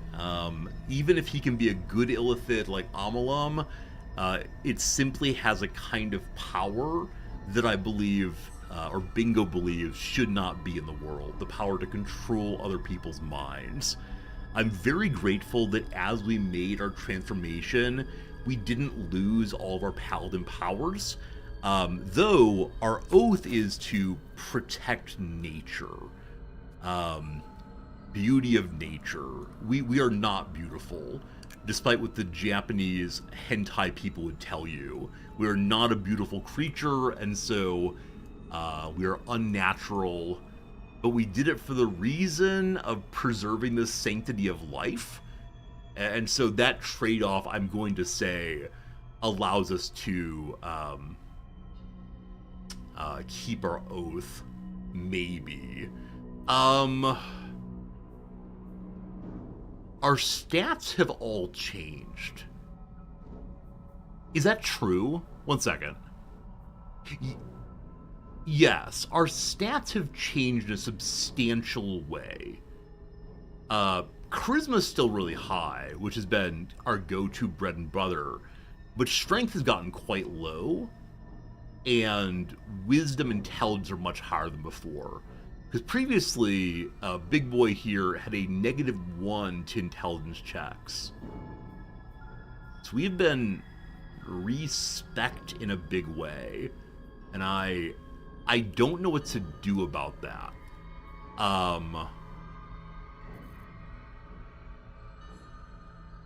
Did anyone else reach this part of the video game and feel disappointed?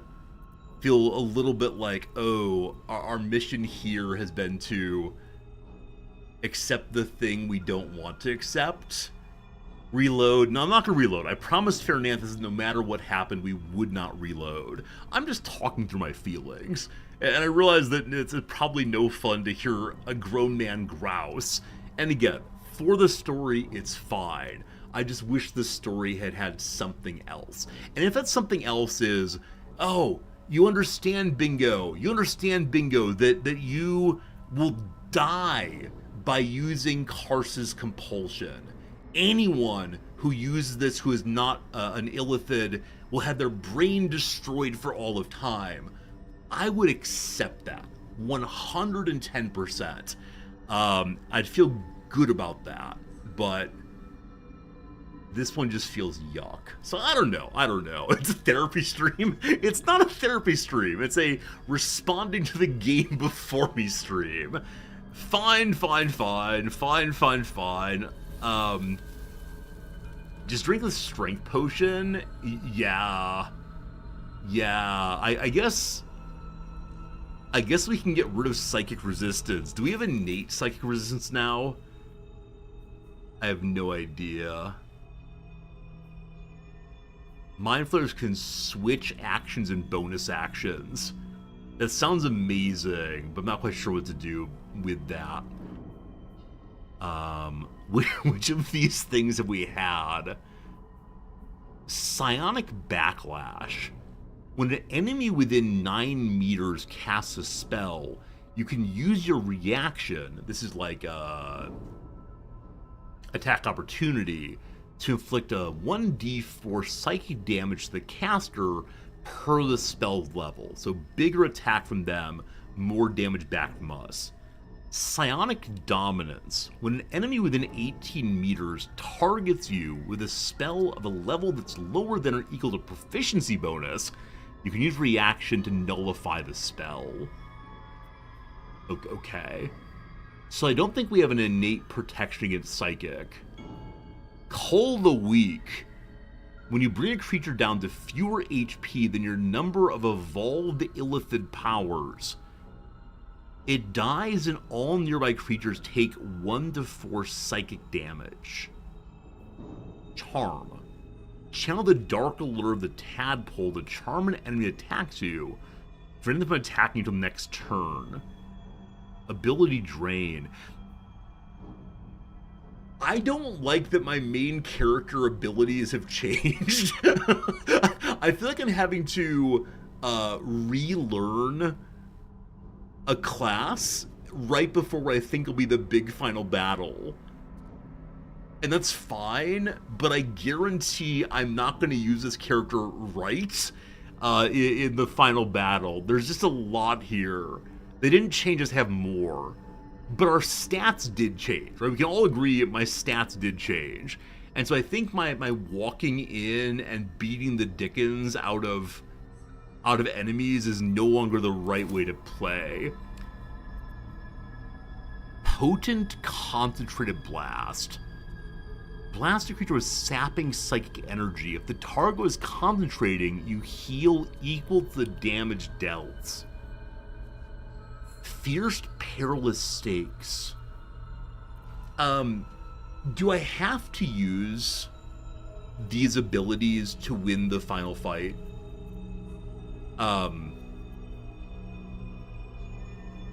Stage Fright. There are just too many of them all at once. There's a Mechanics button. Mechanics tab. Mechanics. Okay. Lae'zel will just carry. I mean, that's absolutely true. Absolutely true. Gosh, a lot going on now. Okay, those are standard. Paralyzing Ray is new. Paralyze the target. Scorching Ray. So I can deal with the spells, but... Night Dog, see ya. Transfuse Health. Sacrifice half your remaining HP to heal a target for the same amount. No, I'll accept the endgame choice, as long as I will be okay with the endgame choice here, so long as it isn't Bingo has no mind anymore, and so he decides to be king of the Illithids.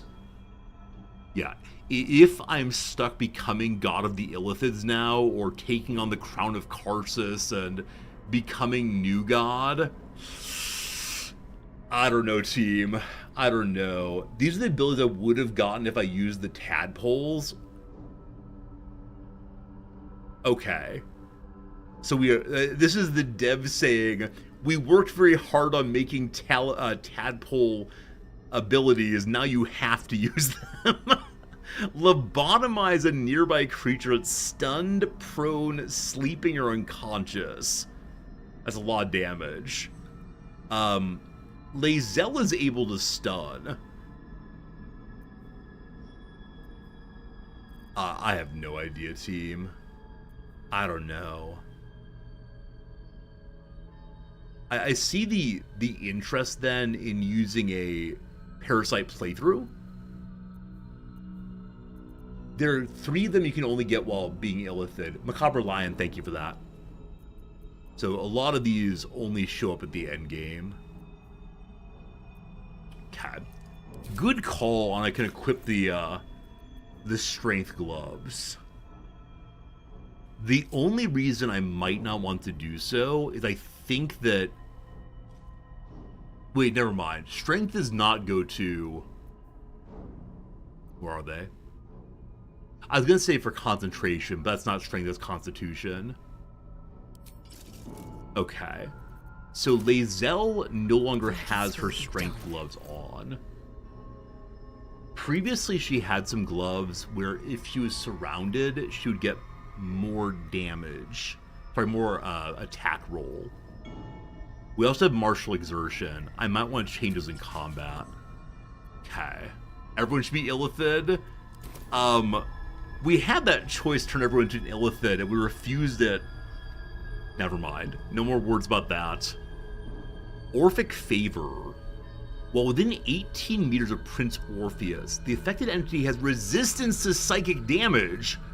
Alright, so change elixirs I'm seeing.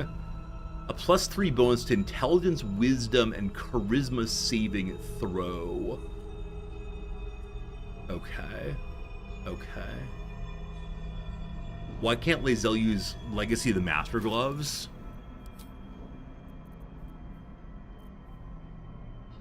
Oh. Because these are the gloves she's used literally all game long. Fine. Alright, let's talk to our friends, starting with the one I think will understand it most of all. Gale, I did this to save you. Wait, can we even speak common anymore? Or do they like speak some weird octopus voice? Blah, blah, blah, blah, blah. We've a city to save. I think it's about time we got started. Do you all have genuinely no reaction to your good friend the half-orc paladin becoming an illithid? I think we're done here. I'll certainly be glad to see the back of it anyway. No! What? I will not forget what you did here today, nor will the Githyanki people. So she's talking about We have freeing unchained Orpheus. the truth. First, he will lead us to victory against the Netherbrain. Then, he will loose the Githyanki from Vlakit's undead talons. I feel so unbelievably, what's the phrase for it? Disposable now? It's like the player character didn't even matter all game long. Anyway, it's time to change elixirs over. If we don't need psychic resistance, something else might be lovely. Heroism is the, what, get like HP back? Yeah, probably not. Bingo often uses giant strength, but he has those gloves on. I guess I can give Bingo Bloodlust also. Do I have those? No. Lae'zel currently has on, so everyone has psychic resistance. I put these on expecting to fight the Emperor, and the Emperor ran away like an absolute coward instead. Frankly outrageous. I don't think we have an Arcane Cultivation Supreme, unfortunately. I thought we had one before, but maybe we don't. Bloodlust? Oh boy. Someone may... Oh, okay, never mind. Someone may have used up all of his good elixirs earlier in the game, not realizing how rare they might be, or not well prepping before coming to the end here. What does viciousness do? Let's find out. Tadpole elixir stimulates the pineal gland of the brain, unlocking malevolent power. I mean, in for a penny, in for a pound, I suppose. So, yum yum yum, bingo, it's time to eat some tadpoles. What's that actually do? Gain psionic weakening and psionic enrichment. What are those? We have disadvantage on various saving throws, but we gain advantage on attacks. I thought that elixirs were all to the good. This one definitely is not all to the good. Huh. Well, maybe not then. Well, whatever I have made, we're going with. We're playing on normal difficulty for our first playthrough, so I expect we're fine regardless. Heroism it is. You are truly the hero, bingo.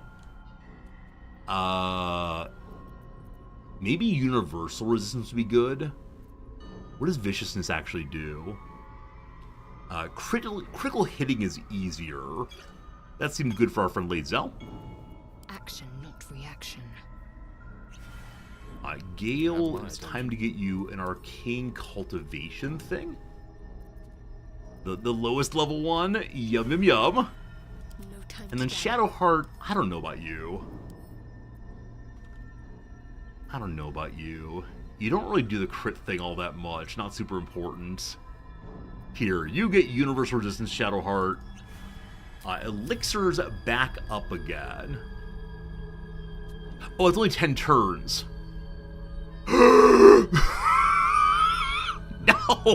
No! Okay, turn-based mode, let's go.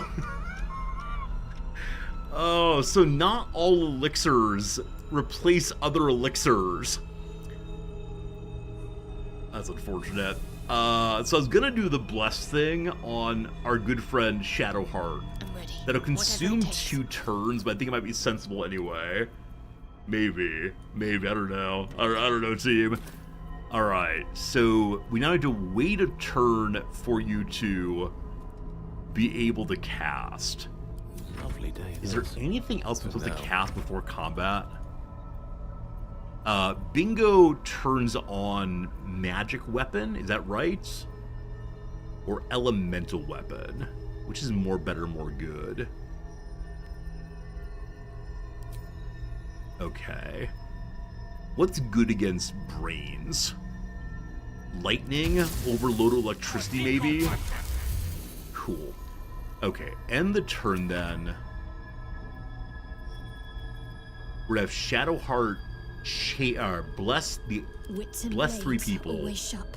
And then we're gonna have Bingo say hello to Orpheus and say let's go, I guess. I'm assuming we're gonna immediately have a fight. If that's not true, that's fine. This is a better safe than sorry moment, I suppose. Oh, isn't Bingo already blessed? I believe that Bingo's already blessed. No blessing for you. Boop, boop, boop. Okay, pass the turn.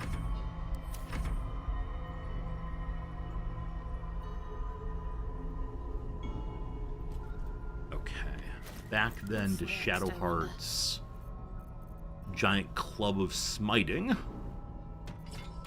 Hopefully if the brain is immune to radiant damage, I might be kind of bummed. We'll see. Hello! I will follow. Alright, no more story time, just straight through.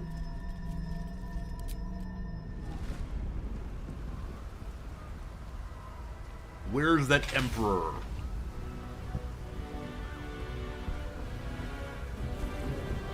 We are heroic.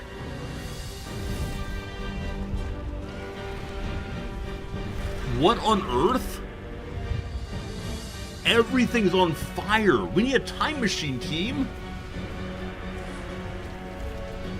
Is this Baldur's Gate? Okay, this is very early game. Or looks like very early game. Epileptic seizure alert. Are we being reminded of the playthrough? Please stop flashing, this is excessive. There must be a way past it. Okay, so the battle does not begin immediately. Plow ahead and enjoy the fireworks. Have a lot on my mind. Okay, well, Well, we're gonna in it. waste the rest of our blessing and so on. Hey, we can long rest now. Okay, a moment ago, someone said in chat, if I long rest, I have to eat a companion's brain. Is this true, or am I being trolled? And I understand for some of you, ha ha ha, no spoilers allowed, Resorty should be eating his companion's brains. It is true.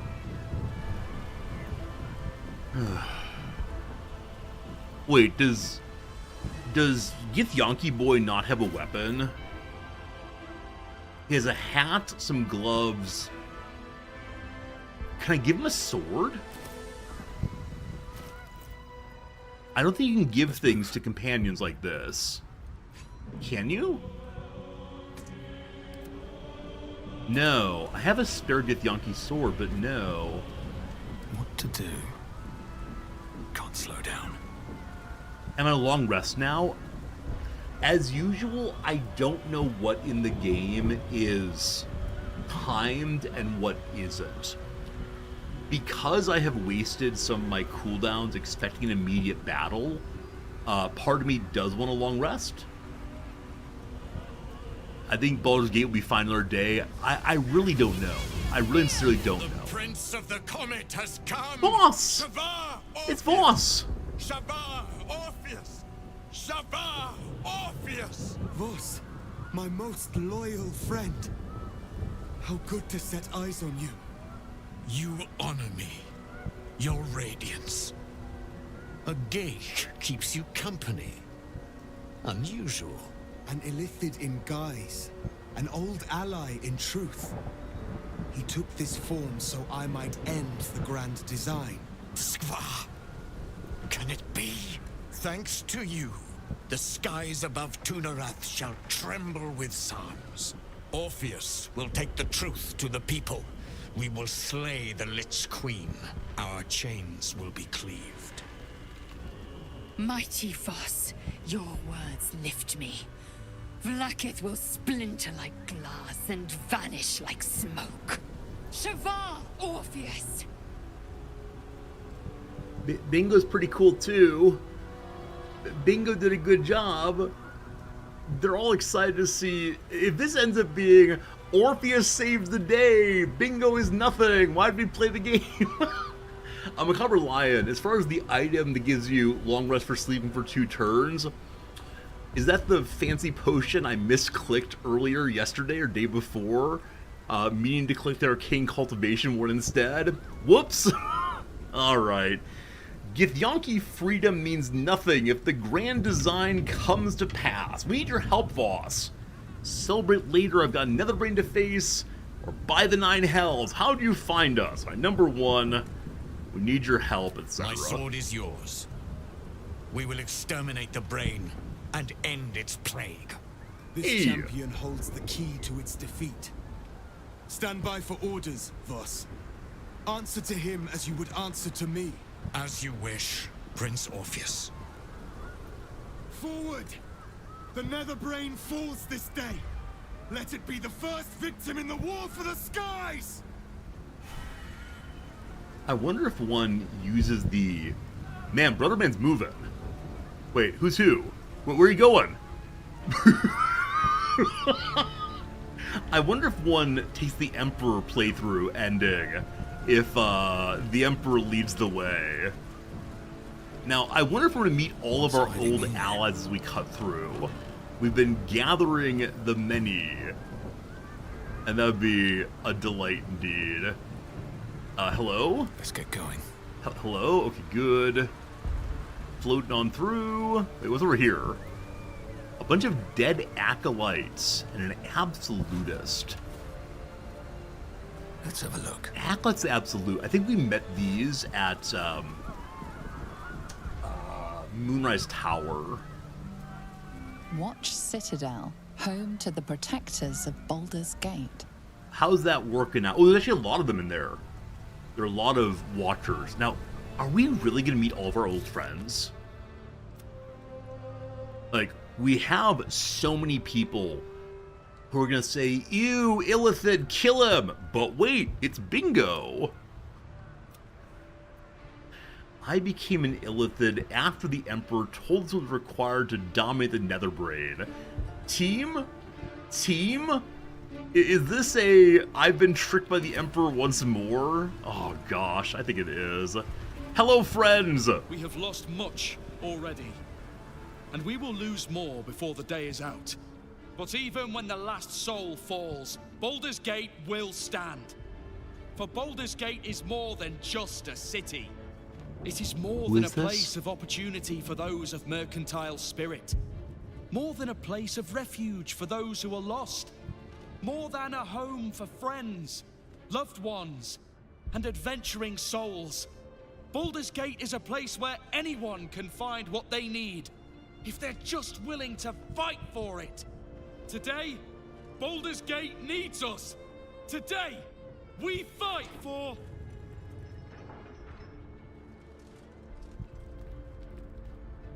You're late, friend. This is the one you spoke of. The very same. How do they know? I mean, we've been waiting for. No one is commenting on our being an Illithid. The Fist eyes you with suspicion. He was not expecting the savior of Baldur's Gate to be a mind flayer.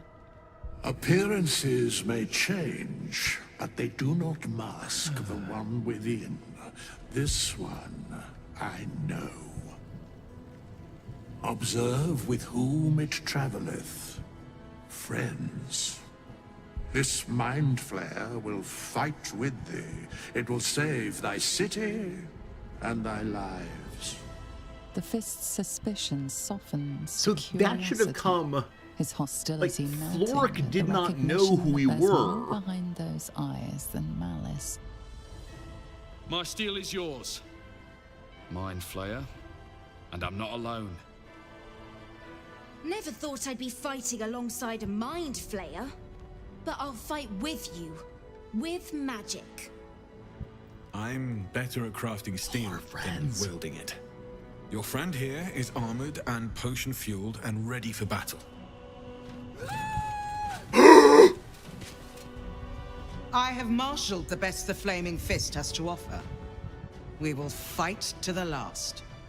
You may have changed, but my debt to you still stands. The Iron Hand Gnome's firepower is yours to command. Just show us where it's needed. Your safety is of paramount importance, citizen. What is My this? services are at your disposal. What is this? The Moon Maiden's silver light is a shield in dark times. Today, it is mine to wield. And I hold her sword. Whatever strength I have to lend, I will lend it. I will make my city proud again. I made some improvements to Ramesses' arcane artillery. Give the word and the sky falls on any who stand in your way. I'm in the mood to crack some skulls after that fuckery in the Temple of Baal. The City Watch will be glad to oblige me. Not sure what I have to offer a mind flare, if I'm honest. But I hope my words of encouragement and reassurance will strengthen your, resolve. I want my city back. And I've brought the toughest bastards from the guild to get the job done. My people have never hunted a monster this large. They are eager to join the fray. I killed your children. All the strength of the lands we healed flows through me. Who's this again? And from me to you. No matter what form you take. Nature's servant awaits. Oh, that's Glad a line to have you with us. And not a moment too soon. The air is thick with anticipation. All eyes are on you.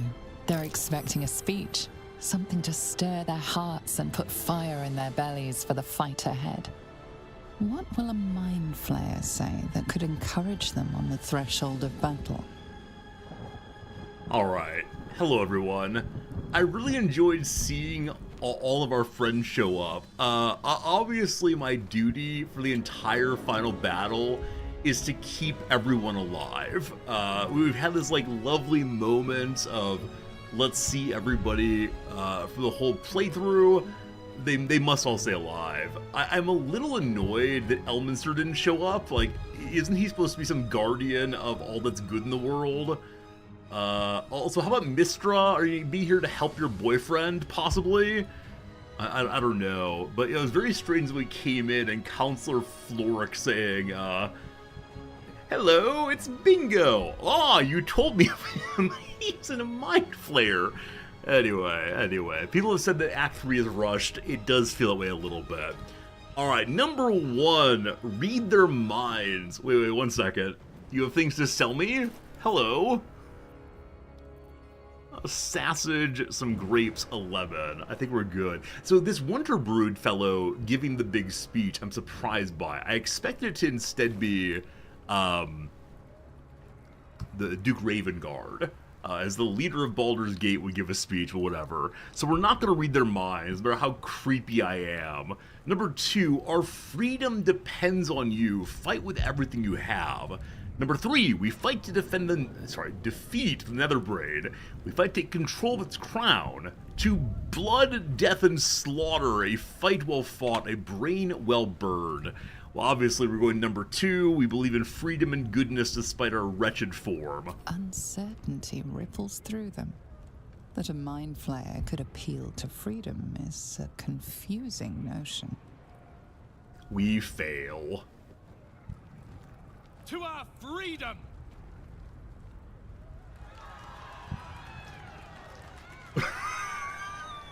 Do mind flayers cheer? We'll be ready when you call upon us. Balduran's grace be with you. Also, the owlbear. Wait, is the owlbear our owlbear all grown up now? What have you been eating, brother man? Like, seriously. I do wonder what characters I missed. Who's this? Cole the Red. We know Roland. Also, why is there a living steel watcher? That seems strange. Yes, and the power of Will's corpse. He ate Will's corpse, so that makes sense. Well, we gotta say hello to everybody. Hello, Withers. Do you have things to say finally? Dost thou need my services? You do not. That's outrageous. If thou art ready, proceed to seal fate's image with thy final stitch. Oh, the Gondians brought along the Watcher. Right. We didn't blow up the Gondians. We had them unite with the other ones. Hello, Damon the blacksmith. What's good with you? Even I was surprised by how well the owlbear would take to the potions. Just look at it. Glorious little creature. Well, they drugged the little owlbear. Also, I see the Damon is thoroughly stuffed. I wonder if that means I can use Shadowheart's thoroughly stuffed here and hit absolutely everyone. That'd be amazing if so. Give me a more on that one. Hello, Arabella. I thought you were off on your own adventures. I need a quick word. I wouldn't be here without you. It's time I repaid the favor. Delightful. Delightful. Alright, owlbear. Do we have talk to animals on? I mean, we can recast it. It's not a big deal, I don't think. Hello, owlbear. What's good with you, my friend? Let's go, want to bite.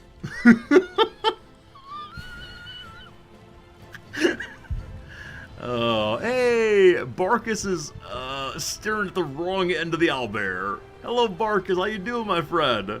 Never thought our first meeting would land us here. Of all places. But here we are. Our first meeting was on the windmill, I believe. Absolute perfection to help him all the way through. Roland, you're a real boy now. You have the full force of Ramesses Tower and its dashing master at your side, my friend. Let us finish this. We did steal his items, though. I wonder if we left the Archmage's items inside, if he would have used them himself. Wow. Don't stop me yet. So many storylines. Ulma, I'm sorry for killing your children. We stand ready to help you. as you helped us. Well, that's a phrase. Who's Cole? I don't remember you at all. Bodies, bloods, this is the dream. Knew I was smart to sneaks in. The Skelly boy said I could stay if I sold your stuff. So hurry up. Bye, bye, bye. Alright, it's a merchant. You know there's a huge battle coming. I basically say more body parts and fallen soldiers to dig through. Really? Oh, don't you go getting chopped up. I need customers. What kind of character is this character, friends? It's not a dragonborn. What is it instead? Okay. Alright. At this moment, we are being saved for my very poor misclicks earlier. So, obviously, all them potions, thank you. The Angelic Slumber, it's like a long rest, thank you. Big Arcane for Gale, thank you. Cloud Giant Strength. Strength to 27. Wow. There are some blue potions that are not the worst thing in the world. 3 Arcane Acuity. What's that mean again? +1 to spell attack rolls. And spell difficulty class. Oh, is that what DC stands for? Sorry, I had no idea. Okay, these are the lesser sleep potions. Scrolls, of course, are nothing to me. Oh, invulnerability we've never used. Maybe it's finally time to use that. Thank you for the good trading. I appreciate it. Don't go dying. I'll be real mad. Is the kobold for the circus? Okay. I wonder if we finish the Dribbles quest, if we could put Dribbles back together again. Oh! The person who ran the circus actually was a necromancer. There were a number of undead creatures running around. I bet they can raise Dribbles and he'll join us and tell us some jokes to get us ready to go. Thermodynamo axe we're allowed to take safely? No, it's marked actually as thou shalt not. Come on. So do you sell that then? No, I don't see the big axe. Also, I wonder who I get in trouble with if I take these items. Alright, a whole other side of friends. I'm gonna go and run AFK real quick. I'll be back in about a minute and a half, 2 minutes or so. And we'll see what happens then. I wonder if we're going to start the final battle today. Still no long resting. We'll see, though. Back in 3 at the very most. I thank you for being here. See you in a second. Somebody said earlier I won't use the character's powers. Which is your favorite power of the companions we have here? Let me know. I'd love to know. BRB.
almost fell over. That would be a bit of a disaster. Maybe it's spoilers what abilities folks use. I'll ask a better question next time I go away. Alright, we continue saying hello to all of our friends. So, Steelwatcher says they will support us in battle. How's Isabel doing? Press on. This will all be over soon, and then... My gods, I'm having something very strong indeed. Isabel, blessed of the light, wants a drink. And then her girlfriend, the dame. We face the greatest evil our realm has known, and we do it together. On your word, the sword of Selûne will fall upon our foes. I've got to say, I do enjoy the gangs getting back together here. And our room seems pretty darn full. Looks amazing. Alright, so Volo, how you doing? Volo has no big story. Maybe unvoiced. Forgot to record that one. I also kind of wonder, friends, that the, I worry that the battlefield will be so unbelievably crowded. I'm not going to be able to see anything. Today, we take back the city. Nice. There's a Call Forth Allies button. Call Forth Allies button. Ah, here we go. Command the Red Dragon of Supreme Kithric Voss to breathe a wall of fire on the battlefield. This does consume an action. Now, we have multiple actions on Bingo. We can use a bonus action and a normal action. Is there a way to get another action? Action, action, action. Maybe I want to haste Bingo to have more of these available.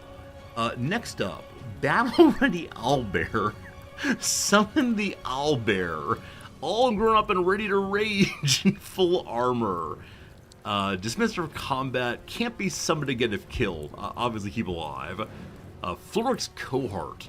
Summon Florik's personal guard. Highly defensive warriors who can hold their own in melee. Ironhand Grenadiers. Summon the Ironhand Gnomes to damage and debilitate with thrown grenades. Gondian Steel Watcher. A recalibrated bipedal Steel Watcher. Durable, heavy-hitting frontline menace. Can't be summoned again. The Balm of the Moon Maiden. Call upon Isabel to offer a furtive prayer to Selûne, healing up to 6 allies. We can use it one time. Sword of the Silverlight. Summon the Dame. She just fights with us. I wonder if she still can't die. Roland's Firestorm. 20 to 60 damage. Call upon Roland, freed from the limitations of Lorrakin. Unleash a fiery barrage from the heights of Ramesses Tower. Alright, only use once. So a number of the characters look like they're not coming to the battlefield. Instead, they'll help us one time and then they outie. Isabel needs a drink. The Watch. Summon some City Watch's great weapons fighters to protect their home. Great weapons. So no defense, big offense. Guildmaster Keen's Fixer. Summon 2 elite assassin mercenaries. Gur Hunt Wardens. Summon Gur monster hunters to hinder the enemies while slipping in and out of the front lines.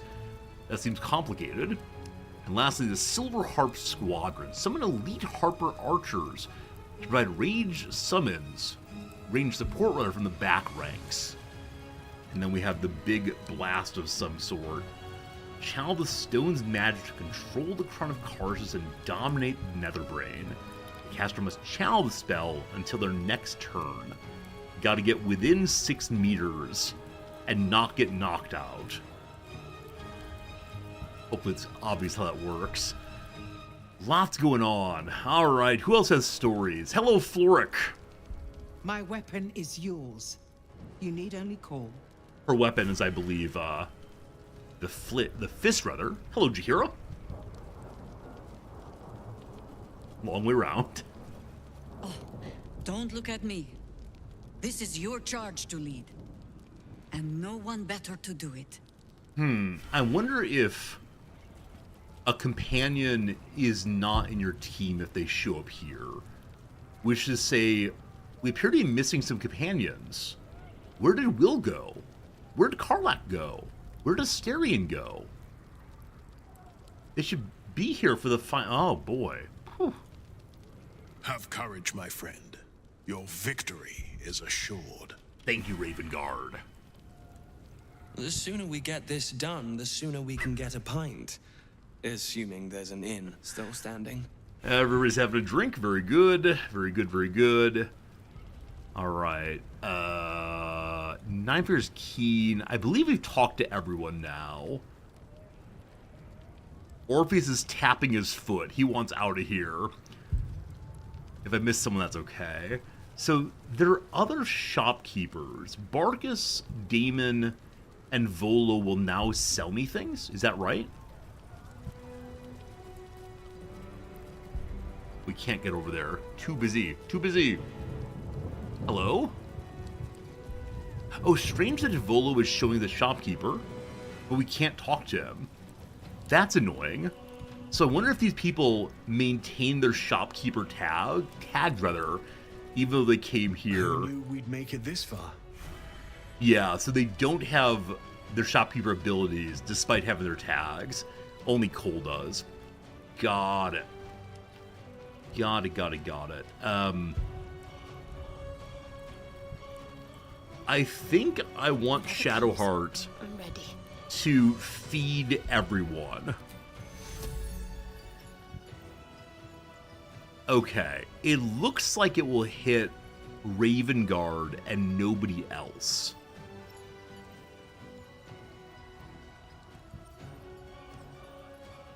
Huh. You and everybody around you. Well, maybe it will hit everyone. Let's find out. Okay, so it hit Orpheus, and it hit Raven Guard. I wonder if these are people who will show up on the battlefield immediately, and the other ones are called instead. I will have Shadowheart then refill her spell slot with this thing here, which I hope I haven't used this long rest. Apparently I have. Good old burn and level 6 spell. I'm sure we're fine. Who needs it? Who needs it? The Angelic Rest Potion gives what back again? Can't spell it. Anglic. Where's my British thing? Reprieve, sorry. What do? Get level 1 and level 2 slots back. The big one gives you everything. I don't think I need everything back. I'm going to put one into Gale's pocket.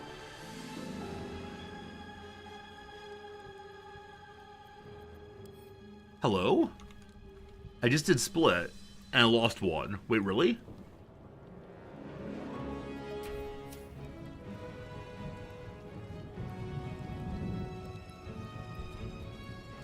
Hello? Wait, 1 second. 1 second. Still alive. So that's progress. Did I drink one accidentally? Okay, they are split here now. We're good. That was very strange. Everything's fine. Everything's fine. Shadowheart, I need you to please. That was very strange. I guess you can't search it here after splitting, maybe? You have to reload the inventory, perhaps. Healing for our friend Shadowheart. Okay. I worry we have to fight to the brain. And we might want to use our various spells and such on the way to the brain. Orders from... Who are you? Dead Whitburn Servant. I don't remember the Whitburns. By orders of the High Constable and Master of Walls, Osmeril Havadok, the Watch Citadel is to be immediately refurbished and stocked just so. A change of plans is meant we're to host this month's obligation of patriarchs. See to it I'm not embarrassed like last time. If any of you even smelled the wine before guests' arrival, have you personally flogged? I wonder if I should have found this person a long time ago. I think that's referencing the coronation of Gortash, Mr. Gorgai. Winged Horrors.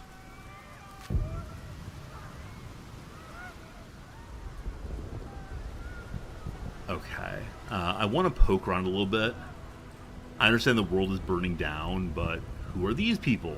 Civilians. Oh, man.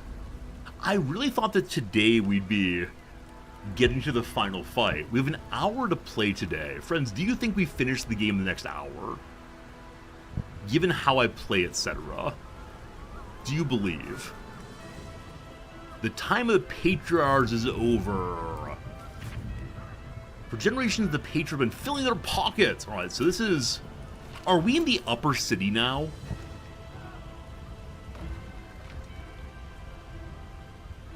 Restoration. Hey, that's like a long rest. Where are we? We're in the upper city. Hey, I can read. Alright, so we couldn't explore the upper city, but now we can. Well, it's all on fire, thank you. So I maybe missed something interesting there. So carriage, how delightful. Oh, so fun, so fun. Okay, so what did I miss back inside? I want to make sure we get all of that before we continue along, because I paid for this game, and so I want to engage with every single part of it. Oh! As we left, a lot of our friends left also. Baron's here, Withers is here, and that is that, and the salesman. The door here, does that lead me out to the exact same place? Very good. All roads lead to etc. Is anyone waiting for me upstairs? Does Raphael return once more? Okay, stairs keep going this way. Maybe we'll find a bell up top and we can ring the bell to inspire one and all. Come on. Come on. I haven't talked to our party yet. Oh, I assume they have nothing to say to me. Let's find out. The High Hall was once a beacon of promise, of wisdom, of celebration. Now, well, it's just a beacon for all manner of horrors and pity. Primarily bingo. How do you like the new look? It seems trivial. What will we do when we get the crown? Do you think we stand a chance? So I want to make sure that the Gale understands the crown must be destroyed if we can. When? I'm glad you have such confidence in our endeavor. I confess, my own's not constructed from such immutable materials. I made a promise to my goddess. One I will do my best to keep.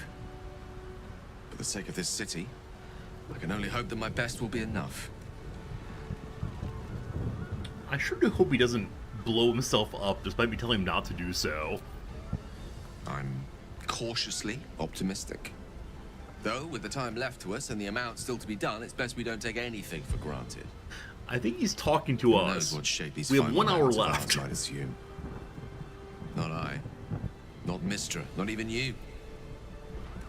Whatever my fate might be, I'll be glad to greet it in such fine company. Oh, thanks, you big old sweetie. Alright. Hello, Lae'zel. You're probably very happy. What's the blue book here? Oh, we got some new buffs. Volo's Guide to Monster, with steadfast application of knowledge from Volo's preeminent work. We've been reading. Affected entities gain +2 to attack rolls, etc. The Reunited Soul of Thaniel provides a +1 to all ability scores, an additional 2 movement speed. I thought that Thaniel only affected Act 2 areas. Huh. Do we get other things, or is that about that? Let's see. The galvanizing word and will of Duke Ravengard runs hot through her veins, getting you 30 temporary HP. Neat. Neat. I'm sure there's more, but it's a nice collection for now. Alright, Lae'zel, are you happy about Orpheus? Such blazing wonder. The sky swarming with red dragons. They may roar Vlaakith's name, but I can't deny their beauty. For this one moment, in this one battle, the Lich Queen and I share a common cause. The Netherbrain's defeat, and the Grand Design's failure. I'm a little bit surprised that the Grand Design hasn't happened already. I guess I don't fully understand what needs to happen for the Grand Design to get pulled off. Maybe it'll be an element of the final battle. Like, if the brain is able to cast X 5 times, game over, man.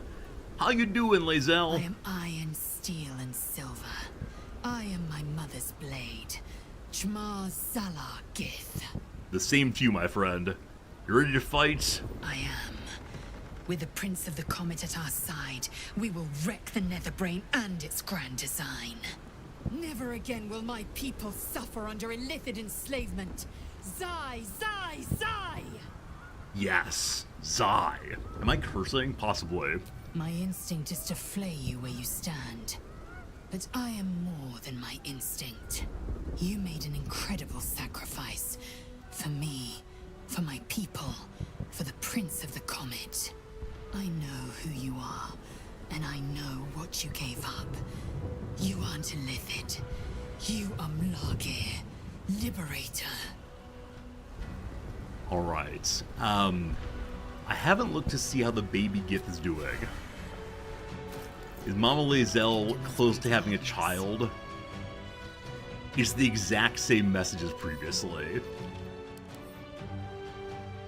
I'm delighted by the owlbear showing up, and slightly dismayed that the Githyanki hasn't done more. I'm sure in the endgame we'll get an update on that one, and Lae'zel will say how happy she is to have a child to raise in the true Gith way.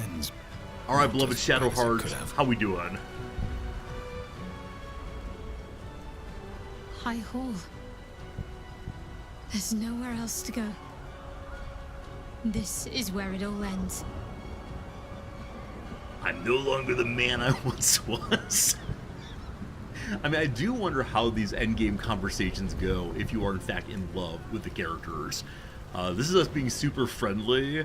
Like, will you kiss me on my noodly appendages?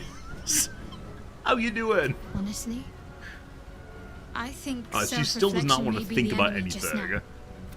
I feel bad about that. Safer to just not think and keep forging ahead. Hopefully in the endgame she goes to therapy.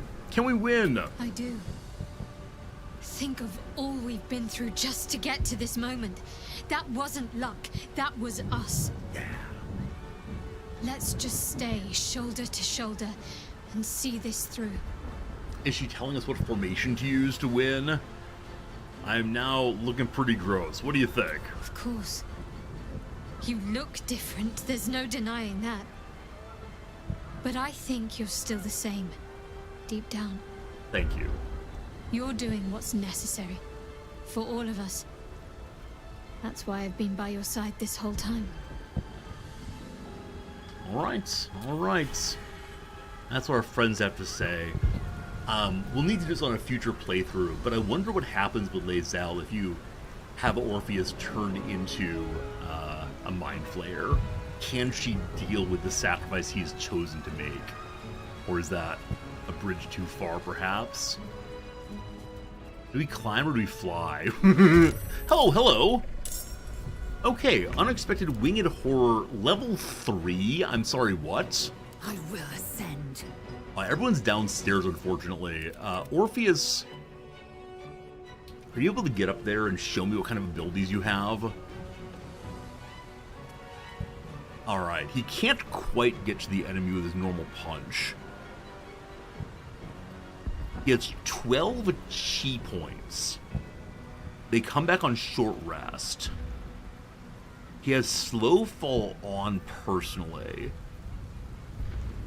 So what consumes only the action? I wonder. Oh, he's vulnerability also. Fascinating.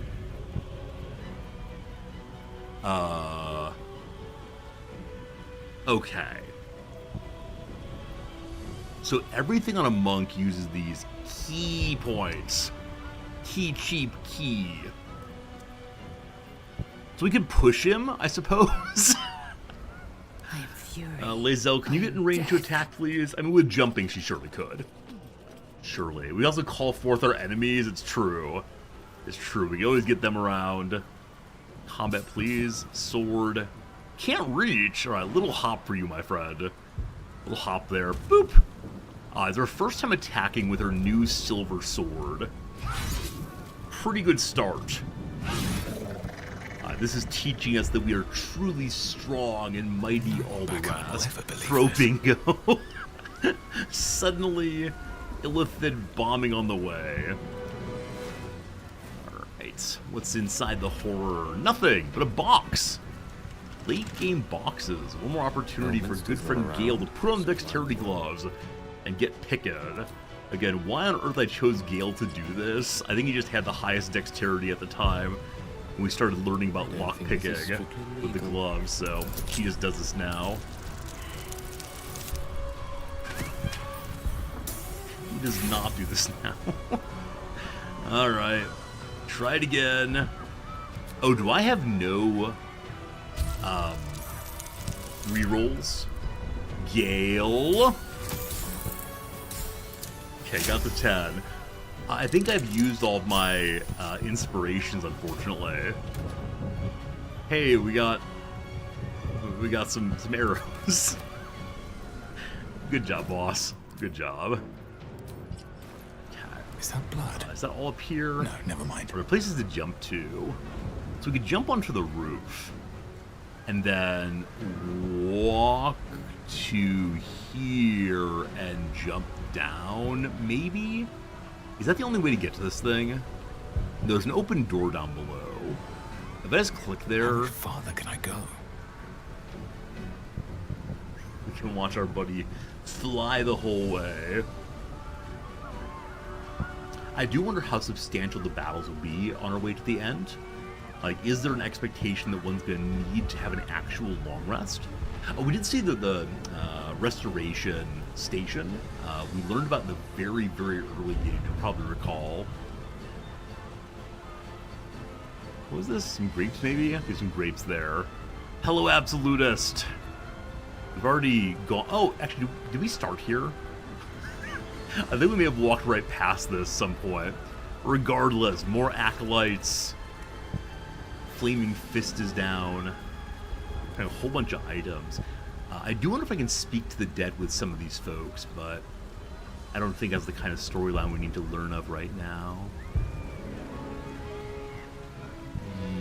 Am I going backwards now? No, we are going down to a place of like ruin and sadness. No traps, please. I'm not sure if we need to go up or down, but let's find out. And if nothing else, we can get some more fights and earn some more experience points. That's a joke, I promise. We've been capped out for a very long time. Okay, this appears to be a place only to get one's excellent cinematic shots. To make one's movie of one's adventures. And Nautiloid returns. I kind of want to go back and watch the opening cinematic now that we know so much more about the world.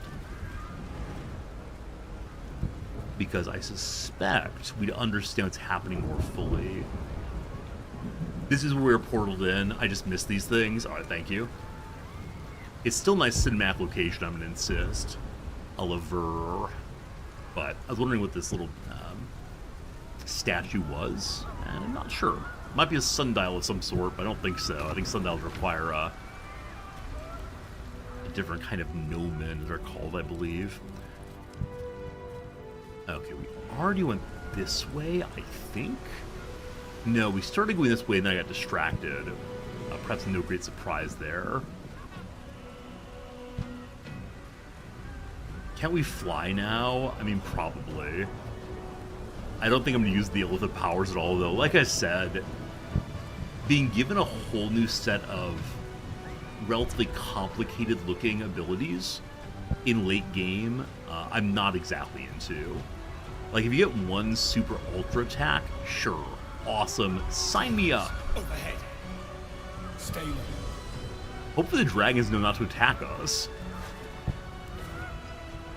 But like I said, I'm not a huge fan of that dev decision to I mean, I guess I chose to get these special abilities instead of giving them to Orpheus. That reminds me of the show Hades Town, with the singing about Orpheus. Orpheus? Hello, Noms. How are you? This is Orpheus. He's a king. Hi, buddy. I don't know why they chose the name Orpheus for him. Does he do something special? Like, Play the lyre? No, no. And nor is there a Eurydice to the best of my knowledge. I think it was just a name kind of chosen randomly. Unless there's an Orpheus in the world of Baldur's Gate I don't know of. But no, he's not going to hell or save. I guess he saves his people. This guy? He's this guy, yes. Oh, wow. Yeah. Those little beard and such. Is he a prince? He is a prince, it's true. Not a king yet. He's a prince. I think he'll become a king once he defeats his sworn enemy, Vloketh, the Witch Queen. Are you the guy that looks like he's from the evil guy from Independence Day? Yeah, we had to become an alien-looking thing for story-related reasons. We've we took a little bit of fire damage while walking through the fire. Yeah. We had to turn into a monster, though, to defeat the monster, and... He also looks like a squid. He is indeed a squid person. They're called mind flayers in this world. Fall back! I love the squid people. I'm glad. Oh. Wow. Leave him be. We have to keep Oh, running. I don't think we did that. Is this me? I thought that's you. But if that's me, I just exploded Yeah, you're very powerful. and killed I don't know what. You're so powerful. Okay. Okay, we've met some watchmen who are trying to stop us. I think. Hello. What's happening here? Can't you see? No. It's over. There's a glimmer of something beyond his words, but in a moment it's gone, consumed with fear. I'm sorry. We can't. I'm sorry.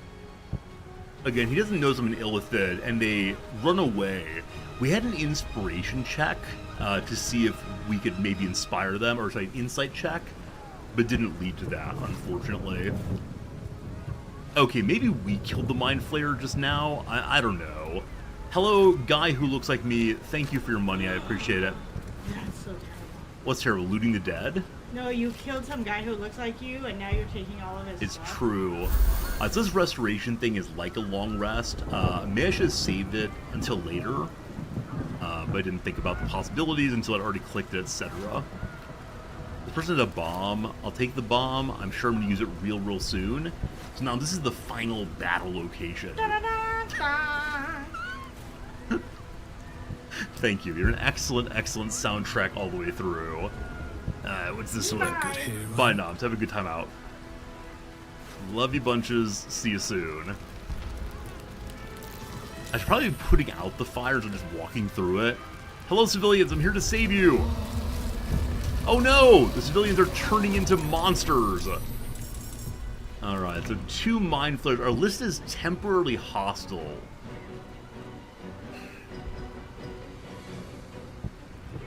Why are they temporarily hostile? I don't believe they're temporarily hostile.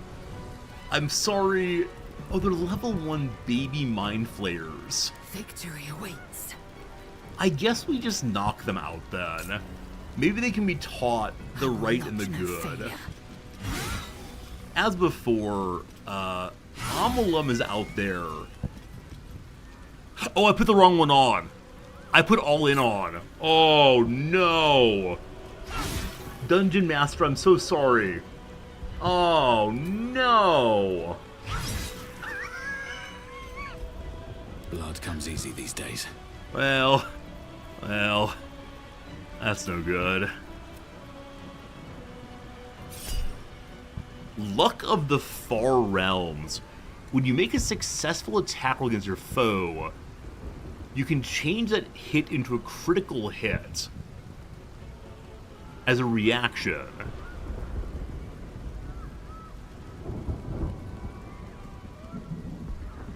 I don't think I wonder if there's a cooldown.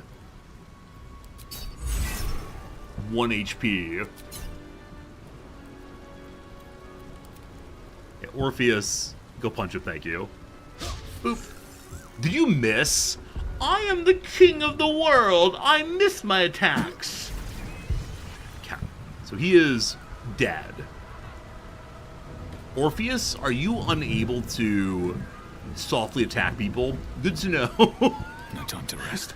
I swear I intended to knock both of those out. And somehow they ended up good and dead and still. Instead, rather. That's most distressing.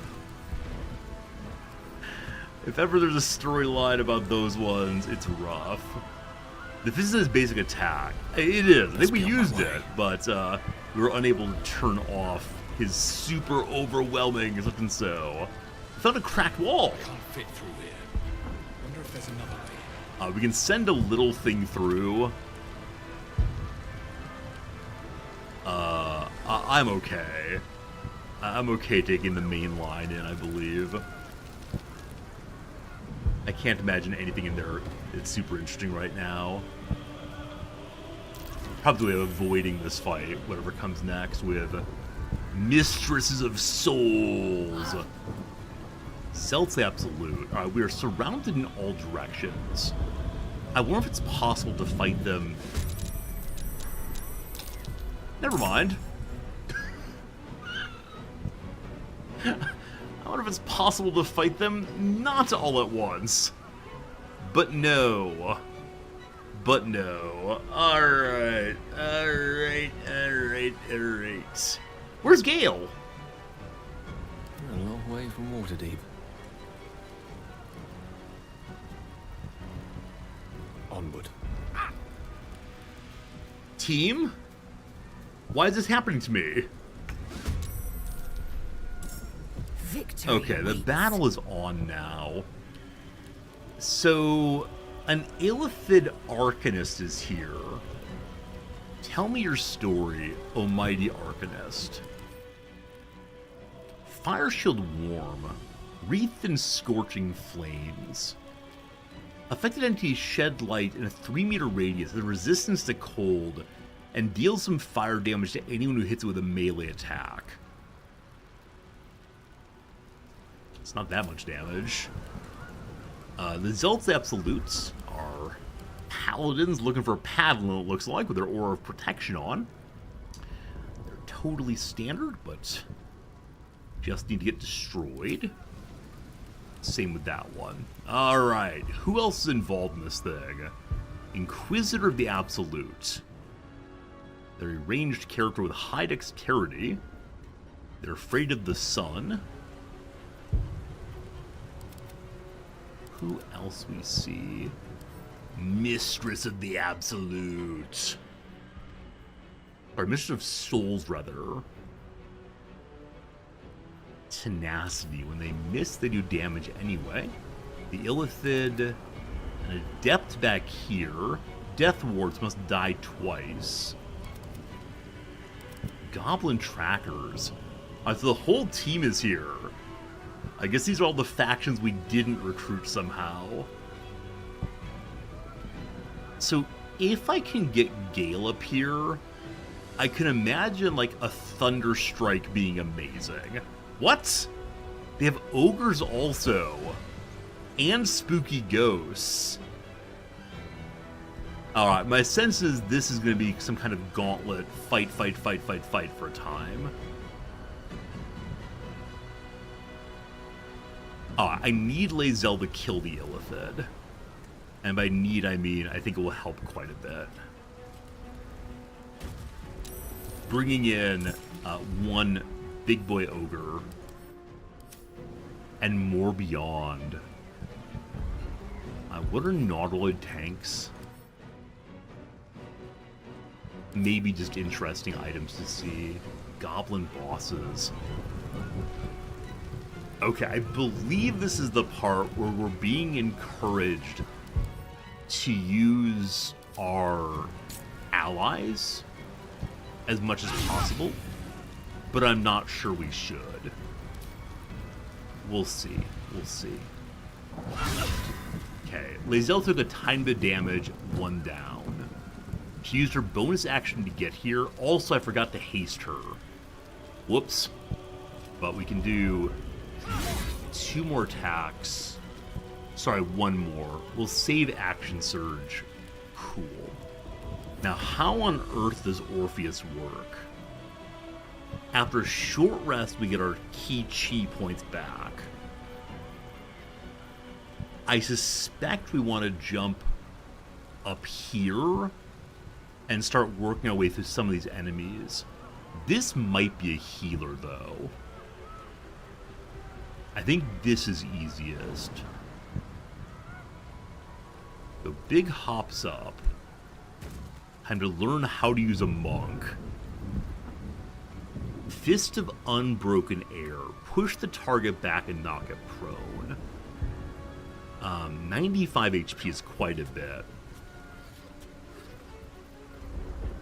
Stunning Strike. Possibly stuns the target. Our basic strike... I have no idea. I have absolutely no idea what I'm doing right now, team. Flame of the Phoenix. Shoot a bright flame from your fingers, torching everything! Holy cow, it's torching everything! Knowing I have that, I should use it this way, probably. Could push off the bridge. I don't know how much damage it'll take, though, with the push. It's 4 to 40 damage, plus maybe down it goes. Sure! It didn't fall, unfortunately. And that is our turn, unfortunately. So Brother Man can get a free strike if he is not jumped, it seems. Okay, we're gonna go stand between the two of these for next turn, maybe. Alright, let's see what happens next. So you just stand up? Awesome. Attempt to incinerate. So Bingo's able to use reaction to charm that enemy, preventing them from attacking you. They've already used both of their attacks, so we're good. Attempt to ensnare Orpheus. When a nearby enemy casts a spell, use reaction to deal 1/4 side damage for every level of the spell. It's level 1. 1 to 4 damage is not a big deal, I guess. Orpheus can deflect missiles of reaction, so he won't be able to attack of opportunity if he does that, I suspect. Reduce the damage on a ranged weapon by 1d10 plus dexterity. Sure! Okay. That seemed fun. So Gale is currently equipped for thing... Hello? Can you not walk in?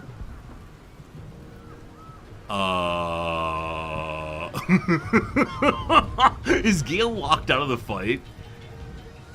Can you jump? Alright, so you can jump past the threshold, it seems.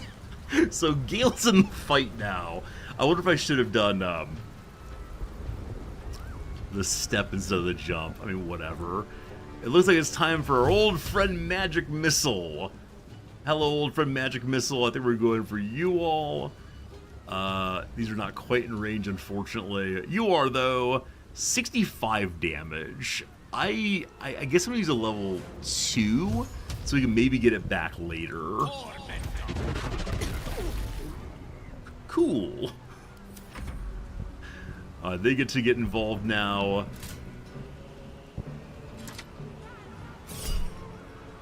Okay, so they're closing the drawbridge at this point. So we're stuck here forever, it seems.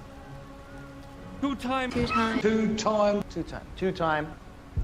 Axica, thank you for the 101 months of subscribing.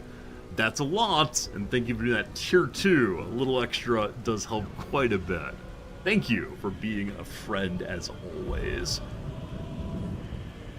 So the Adept the Absolute over here is trying to make Lae'zel easier to hit. This is a level 1 spell.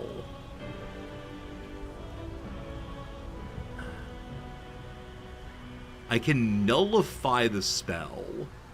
Sure. That's our first time using the illithid ability, I guess. Someone jumps on top.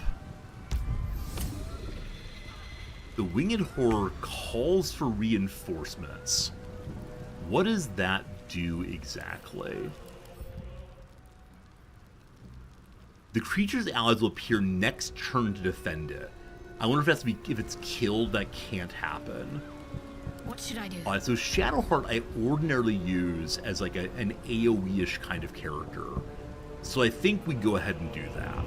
We use a Misty Step to visit our friends up here. Let's do this. Hello. And then we use our Spirit Guardians. Level 3 should be fine. Spin, spin. Cool. They did not like that, not even a little bit. Alright, so we've joked before about Lawnmower Shadowheart. I think this time it may have been true. That was a little bit amazing. I mean, the goblins are lower level, don't have that much health at all, but still cool to see. Can't even catch my breath. Beloved Bingo, I would like you to go up here if possible and bop this one before it gets reinforcements. I'm murdering a bunch of level 3s, it's true. Alright, so I can Misty Step. Can I just jump up there possibly? Seems like the best way. Someone mentioned flying earlier. I don't see how to fly though, so we just do this. Smite, sure. Next up, saving executioner, of course. Save smite's fine. We got the kill with not the basic attack, so we don't get a free attack. Is there a fly button? Oh gosh, or even more spells. There is fly. So we can go 18 meters if we have 4 meters. And there's no cost to it other than the movement speed. Cool, thanks.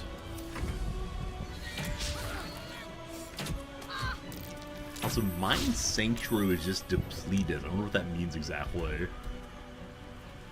Uh-oh. Ogre throws.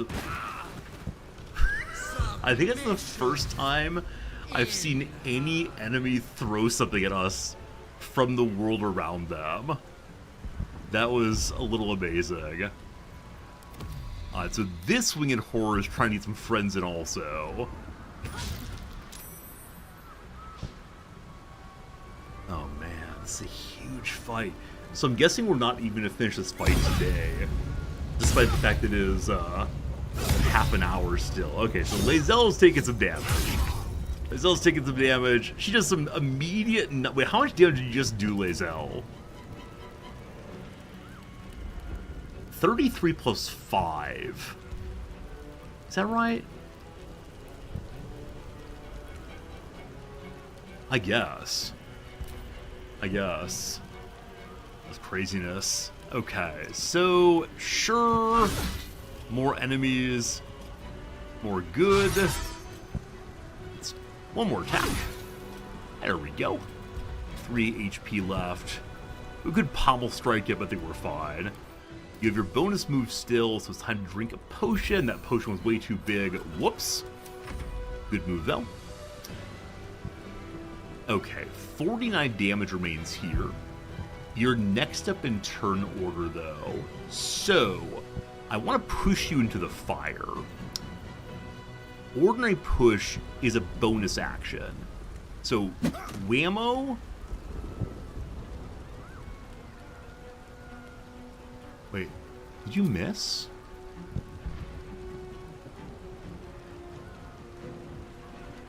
Wait, am I doing something wrong?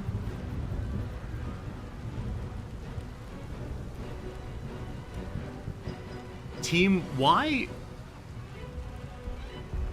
am I not doing any damage on unarmed strike?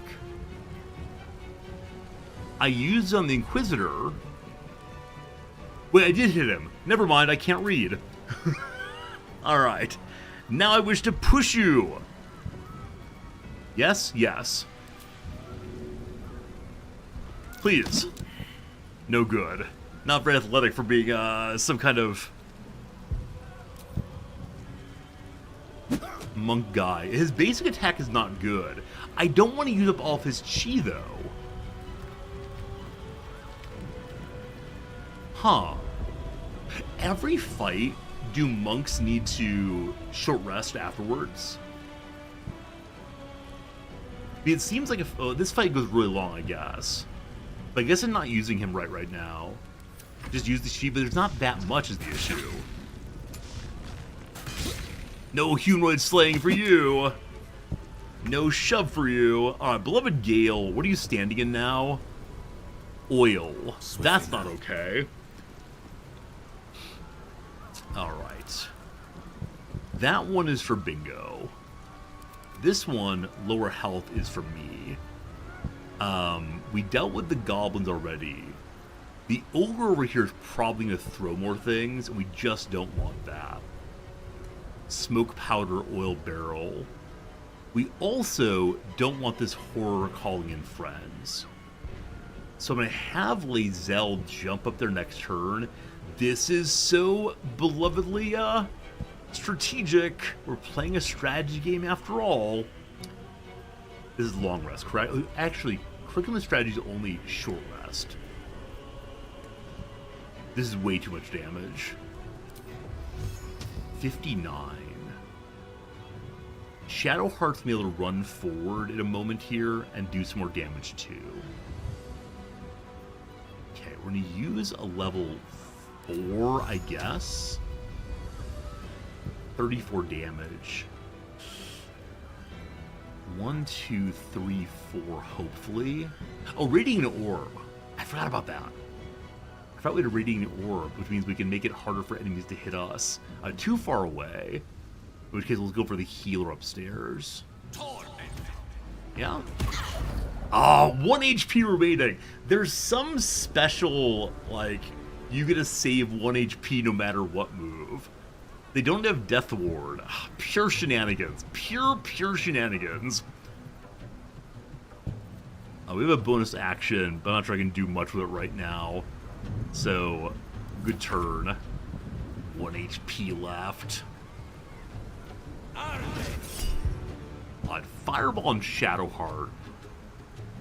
Will she resist this? Wait, Fireball. Will that hit the goblins too? I'll allow it. It did not hit the goblins too. Concentration maintained though, that's what counts. A Guiding Bolt on Lae'zel. I will accept it. So if people attack Lae'zel now, they're going to do a lot of damage, but gosh, who can do that? Okay, whammo to you. Luck of the Far Realms. We can get a guaranteed crit. I don't know what the cooldown on these is. Like, is that a do it once and then never again? Not sure. Okay, we know there are more enemies that way. We know there's one here with 1 HP. May I fly there? Allegedly, yes. Hello? We have a bonus action here. And I don't think I can get up that way. So, ordinary bopping for 1 damage feels bad, man. And then we can jump up here. I believe it's the case that we become the world's greatest fighter. Except the part where we have no more moves. Fine. Who's up next?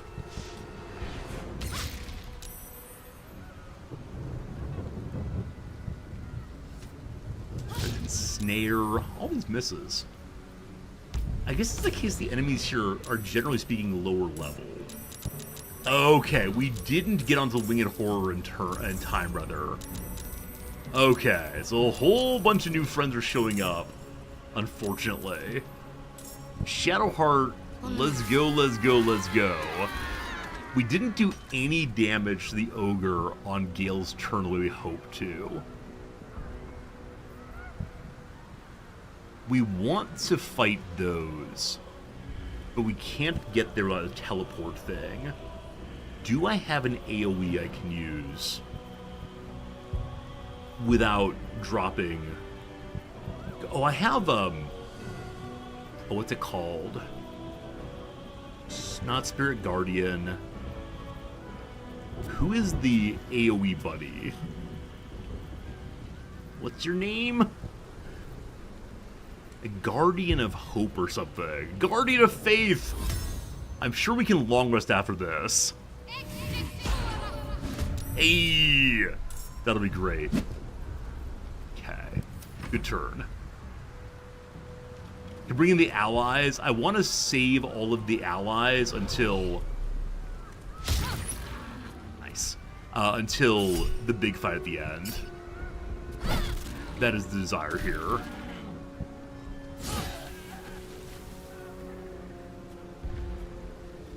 Lae'zel just used her reaction spell. Alright, Gale shields up.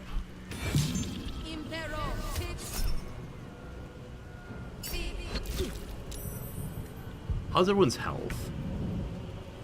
Everyone's health is fine for right now. Okay, I was planning to have Lae'zel jump up here, but now that the Guardian of Faith fellow's here, can he attack outside of his circle? I don't recall. I want to save my allies to Baldur's Gate 4. No, I want to save them to the final battle. I think it's an eminently sensible thing to do, frankly. Wait. When the Winged Horror called his friends, I thought he was only going to call other Winged Horrors. He brought in a spectator.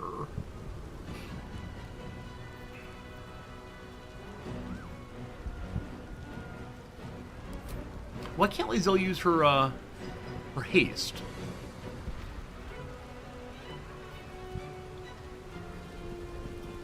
Huh. Have we not... we used the restoration thing. Do I just send Lae'zel in there to get rockin' and rollin'?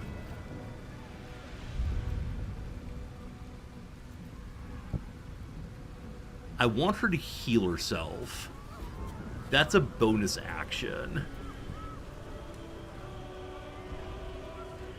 I mean, in Lae'zel we trust, obviously. But that's a lot of enemies. I trust I can get rid of the Spectator by using all of her cooldowns. It's a lot of dudes. A lot of dudes. Or do I jump up here? I think we jump up for now. And deal with the Ogre. To potentially unpin Shadowheart as well. Okay. Cool. We want to deal with Buddy here. We cannot get there. Buddy here, we cannot get there.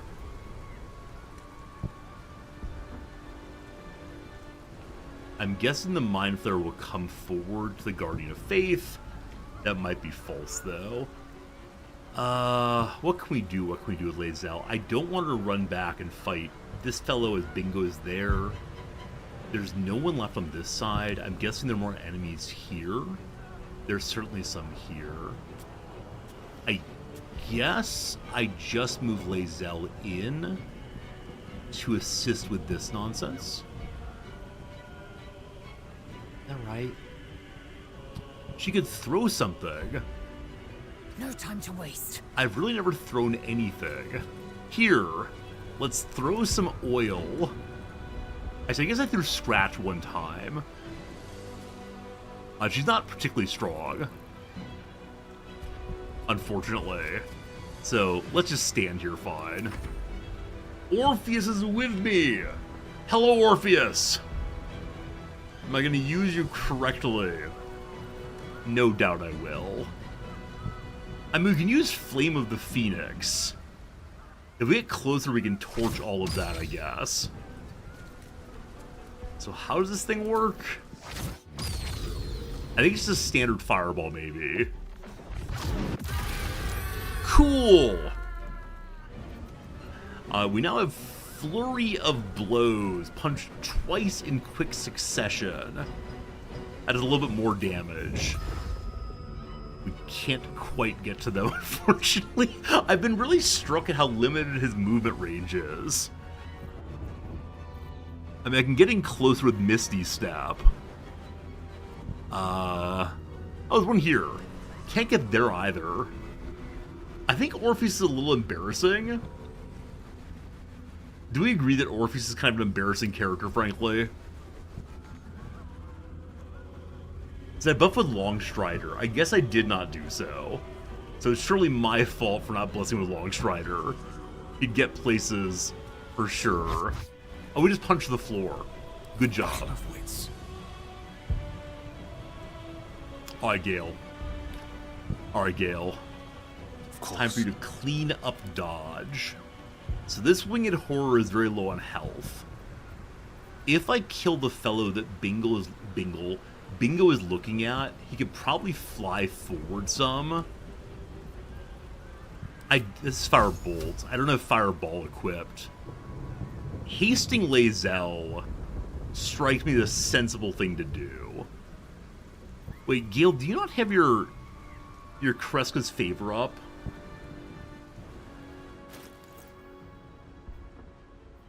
Cool.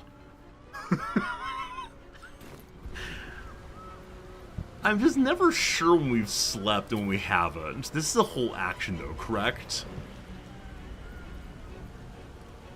Huh.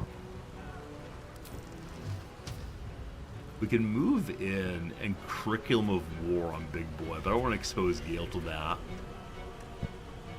I think Hasting Lae'zel is the move here. Does this thing last for 10 rounds? Well, we'll find out. We'll find out. Hello. That's the wrong spell. Let's put on a show. Okay, so I kind of wish. Wait, I can go back, can't I? Time to strike. Hello, Lae'zel. Lae'zel's powers again. Can you get there? You can. Glorious. How about a crit? Oh, God. So, Mind Flayer dealt with. I suspect this is going to take more than 10 turns. So I kind of sort of suspect that Lae'zel is going to have lethargy at some point. Okay, I don't have a way to use my attacks with the sword. We can change the bow and interrupted path. Can you move closer to the edge and maybe see them? Not quite. Not quite, unfortunately. Well, let's help with this possibly. Boop! Excellent turn, Lae'zel. We're very proud of you. Let me recite their demise. Gale, you don't what you can do. I do worry about the spectators very much indeed. Guardian of Faith! Yes! So why is the spectator working on behalf of the Absolutes? Also, I think that he just referred to the Netherbrain's a her. I'm slightly surprised on that.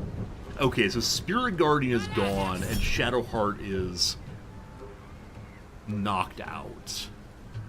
Do I backlash on the Adept? How much health do you have left? I believe quite a bit, so no. Guiding Bolt's on. You stop that. You stop that. You shoved Bingo? What? Flying fellow here gets shoved away. Pure nonsense that. We're coming for ya. We're coming for ya. Already had a critical hit. That's the Death Ward save. No more. Alright, another one's down. Thank you for being a Hey, friend. Raven, thanks for that resub, my friend. Thanks for keeping that subscription going. It does help me pay the bills and do other fun stuff. And thank you for hanging out with us, as you so often do. Alright, Illithid versus Illithid. We don't understand racial relationships here. Okay.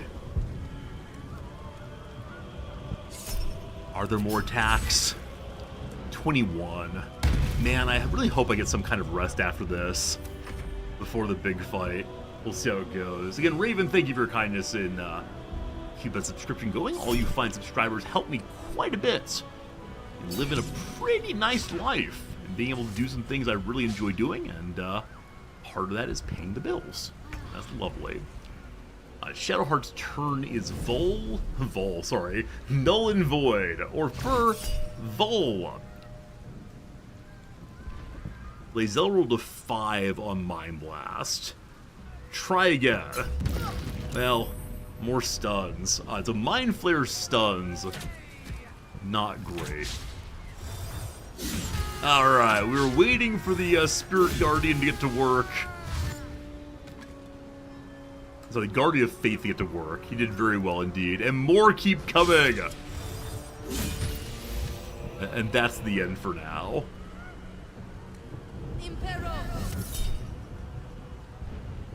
You have full health. Reflect missile, sure. Hey, good job, buddy. At least Orpheus is good at dodging things. Alright, so we can just, like, slam this buddy here. We could Misty Step into somebody else we wanted to.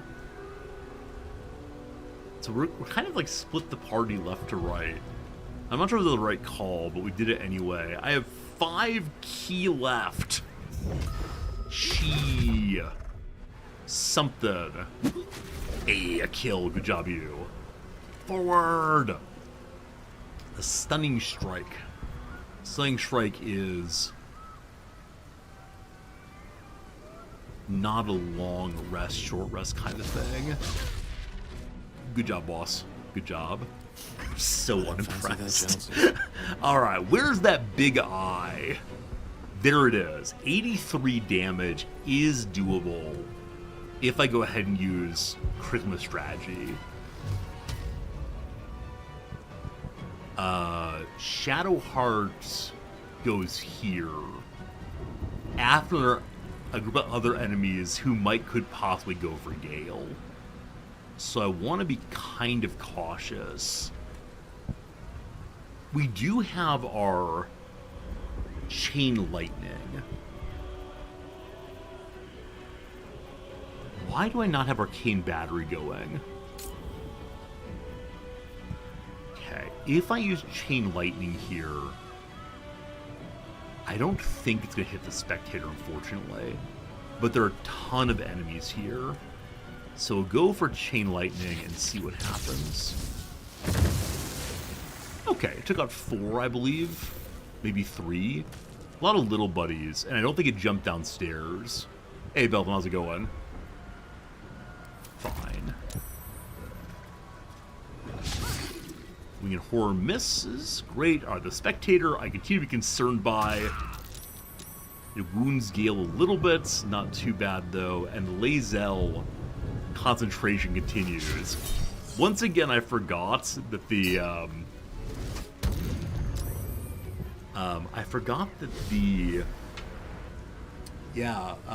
haste is a concentration spell, and so if Gale loses his concentration, Lae'zel immediately gets lethargic, unfortunately. Okay, Bingo's with us once more. Continue pushing up this side. Still playing him like a Paladin, of course. Paladin forever and always. Can't quite get there, unfortunately. Okay, not enough movement speed. So I can't even fly, unfortunately. We could try to use some Illithid spell, I suppose. Or Do it the old-fashioned way. I mean, what is this fight like at harder difficulties?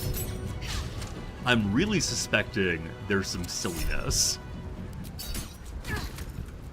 Though, which I mean, you have to be very careful with how you play. So this seemed like it could have been the hardest fight of the playthrough so far. Once it's more under control, which seems to be now, I think it's less of a concern. But, oh no! Concentration broken!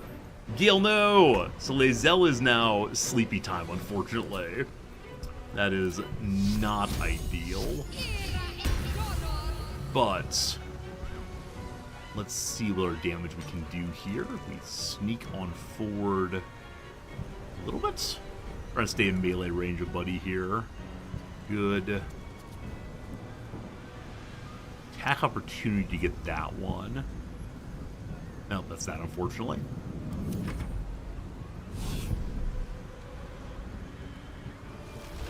Extract brain. Extract brain on Lae'zel? I forgot about this. I saw this on good old what's his bucket? On Bingo. Wow, how's that thing work again? So Lae'zel lived, thank goodness. Conjure barrage of ranged weapon. I will accept. A good old what's his bucket. I learned that phrase from my wife, who it's definitely a ruralism. So she is incapacitated. Is that because of wrong character? Lethargy? Yes. Okay. Gale is not a healer. It might be time to yeet a healing spell or healing potion onto her, which I have not done all playthrough long. It is time to give Gale the big potions, my friend. Which again is ridiculous. I shouldn't be allowed to do this. Is this the right thing to do, or should I just kill instead?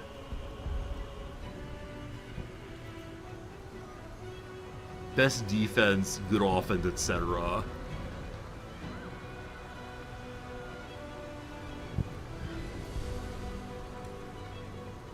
How much health is she? Only has... Yeah, she's in the red danger zone. But can I heal her sufficiently that Buddy can't eat her brain immediately again? 67 plus 21. Not close enough. I'm gonna heal her. This is my overly conservative play style that many of you have commented on previously.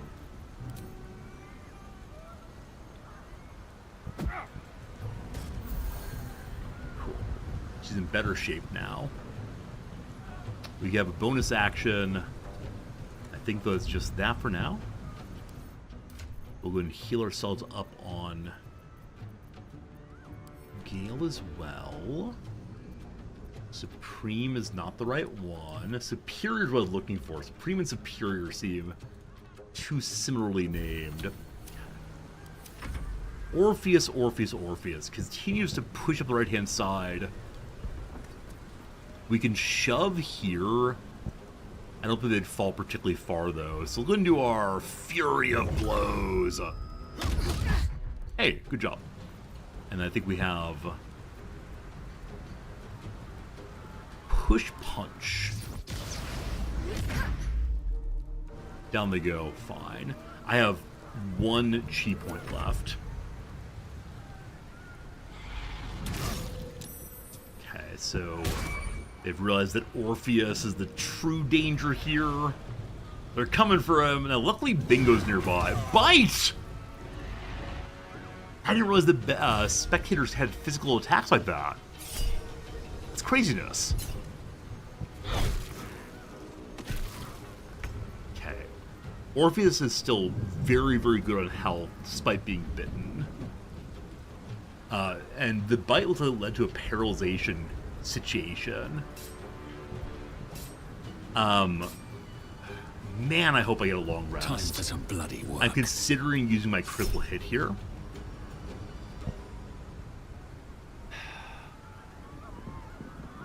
Hit for 37. That's so... We're hitting so easily.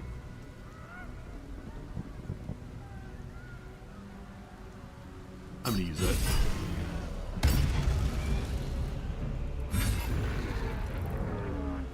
If I no longer have my Executioner against the final boss, so be it. It's level 5. It's level 5 Spectator! That's a big deal, right? It's horrifying, that is. So we haven't had anyone attack from this side. I'd be curious to know. Will there be more? I guess it's probably yes. Also, you will recall that early on, yeah, we found a way to go through a hole in the wall. I wonder what would have changed. I don't know. I don't know. I guess we should wait for Orpheus to be back in the game. Or do I have a way of cleansing Paralyze? I don't think I do. Unfortunately. Well, let's walk forward and see what we see. Anybody? Anybody? Nobody yet. Let's see, Inquisitor up to attacking Gale. We need 4 bonus shield points. All good.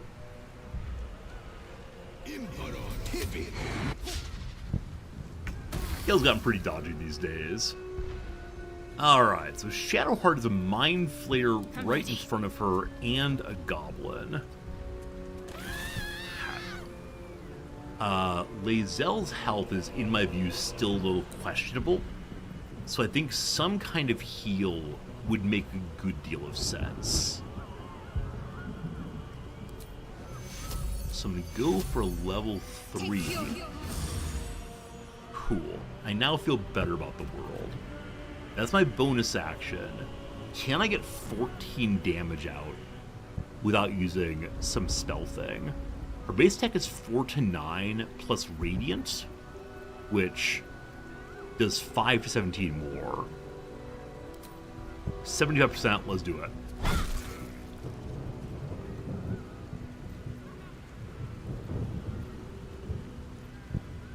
Huh. I didn't select one, and so we didn't use Radiance. We just did a basic attack instead. Well, luckily next turn, he'll take the bit of damage we need.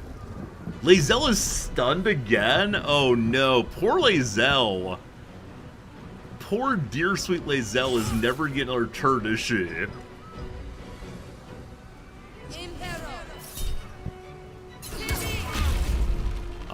Orpheus is locked down for a turn. 2 critical hits against the king. Can't have that. So you're gonna die definitely. I believe we have Gale just unload on Buddy in front of us. I need 64 damage. I also do have haste available. And so I think I'm going to go ahead and use my level 5 here. We'll probably need that many hits, I think. Throw one more just to be sure. And then... do I have no more targets? It feels like I've overdone it then. Let's go into level 3. Let's do level 4 instead. Math is hard, but I'm ready. Okay. So little health left. Shadowheart gets to go before it. And that's good. I forgot there's an archer over here still. That's been causing some issues to Gale for a while. So Gale, disengage. Oh! Wait, why didn't you take Spirit Guardian damage? Huh. Does not matter. Another one down. Okay, you're far away. You're nearby-ish. You're over there. So we're not seeing any enemies. I think getting out of combat would not be the worst thing in the world. Oh, hello. I forgot there's an enemy right there. Good. Another one down. We can still fly somewhere. I don't want to go forward, though, for fear of starting more enemy attacks. We'll fly to here for now. See if we find anybody new. Definitely not. We're gonna get this Inquisitor. Oh, yes, we are. The guild didn't get disengaged quite enough. That's okay. Alright, Shadow Hearts. Let's go deal with the Devourer, I think. No. Wait, yes? Can I walk here and then back here? Oh, also, this is an explosive. So I have an idea. And that is Cantrippy Fireball. Hey! I've almost never used environmental damage in this playthrough, but today is the day for elemental damage, it seems. Alright, Lae'zel is finally back. Can you get here? Best interest. She's back in a big way. Hello!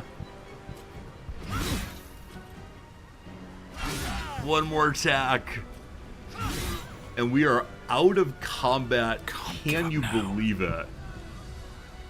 The world is thumping around us. Shadowheart is back in combat again. Wait, why? Why are you back in combat? They're both low-level goblins, so I will... I don't have my... Wait, do I only have one Misty Step equipped? Ah, for the additional Constitution item. We gave that up, unfortunately. On I go. Hello! Hello! I'm not seeing an environmental turn.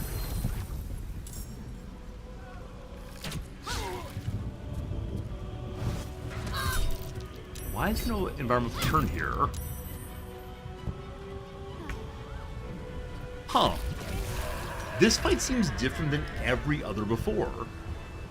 She's able to just fight her way through with no troubles. People are finding their way up here gradually.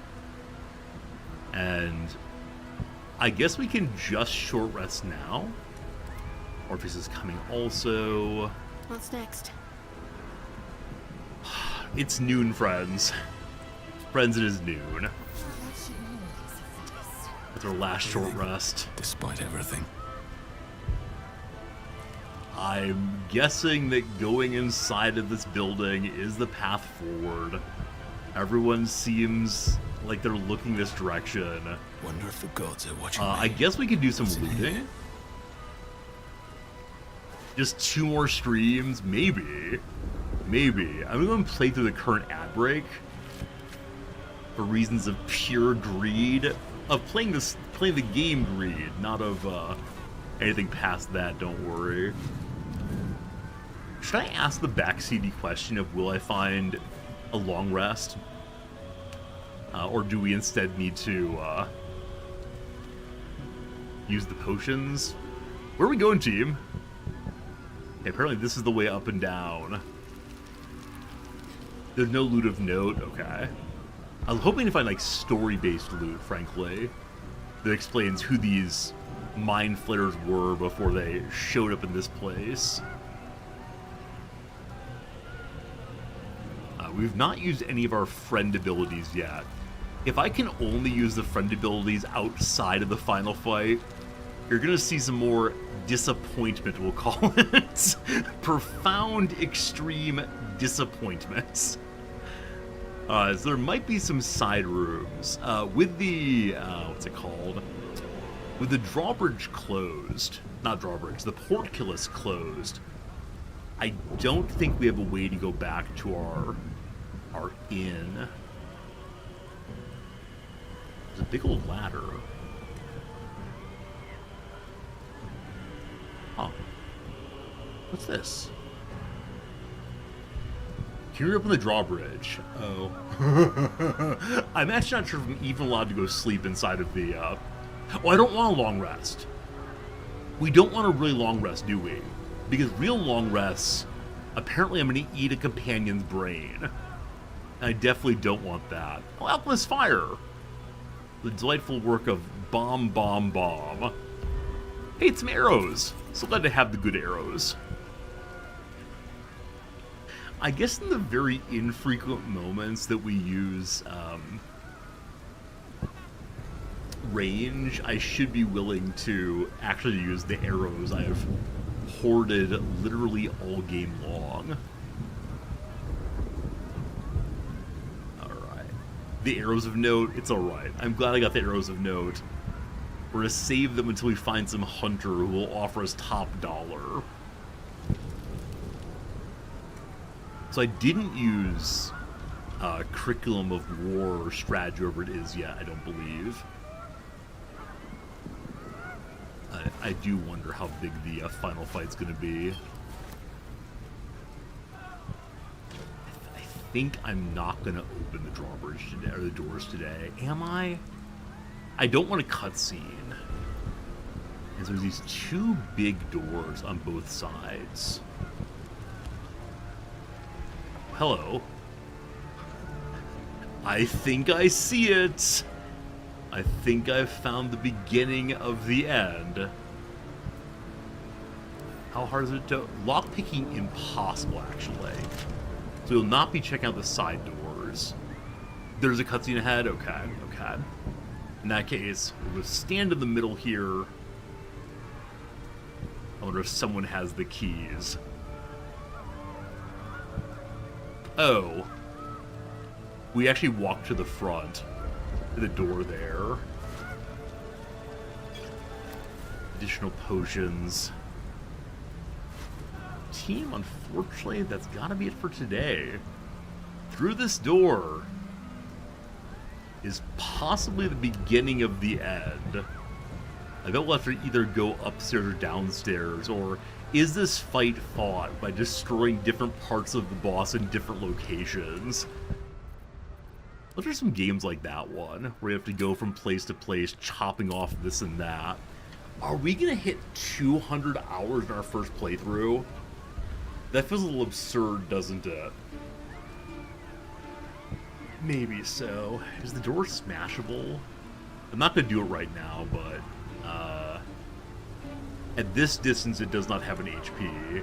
We'll look. Alright, team. Gotta take off now. Gotta say thank you for being with me today. It's my weekend, so I will not be here tomorrow. I'm gonna be instead working on the week ahead, and I don't know, making a video or something. We'll see. For now, though, I want to say thank you. I appreciate you. It was a good day for me. So I'll see you on my Monday when we'll be playing more Baldur's Gate 3.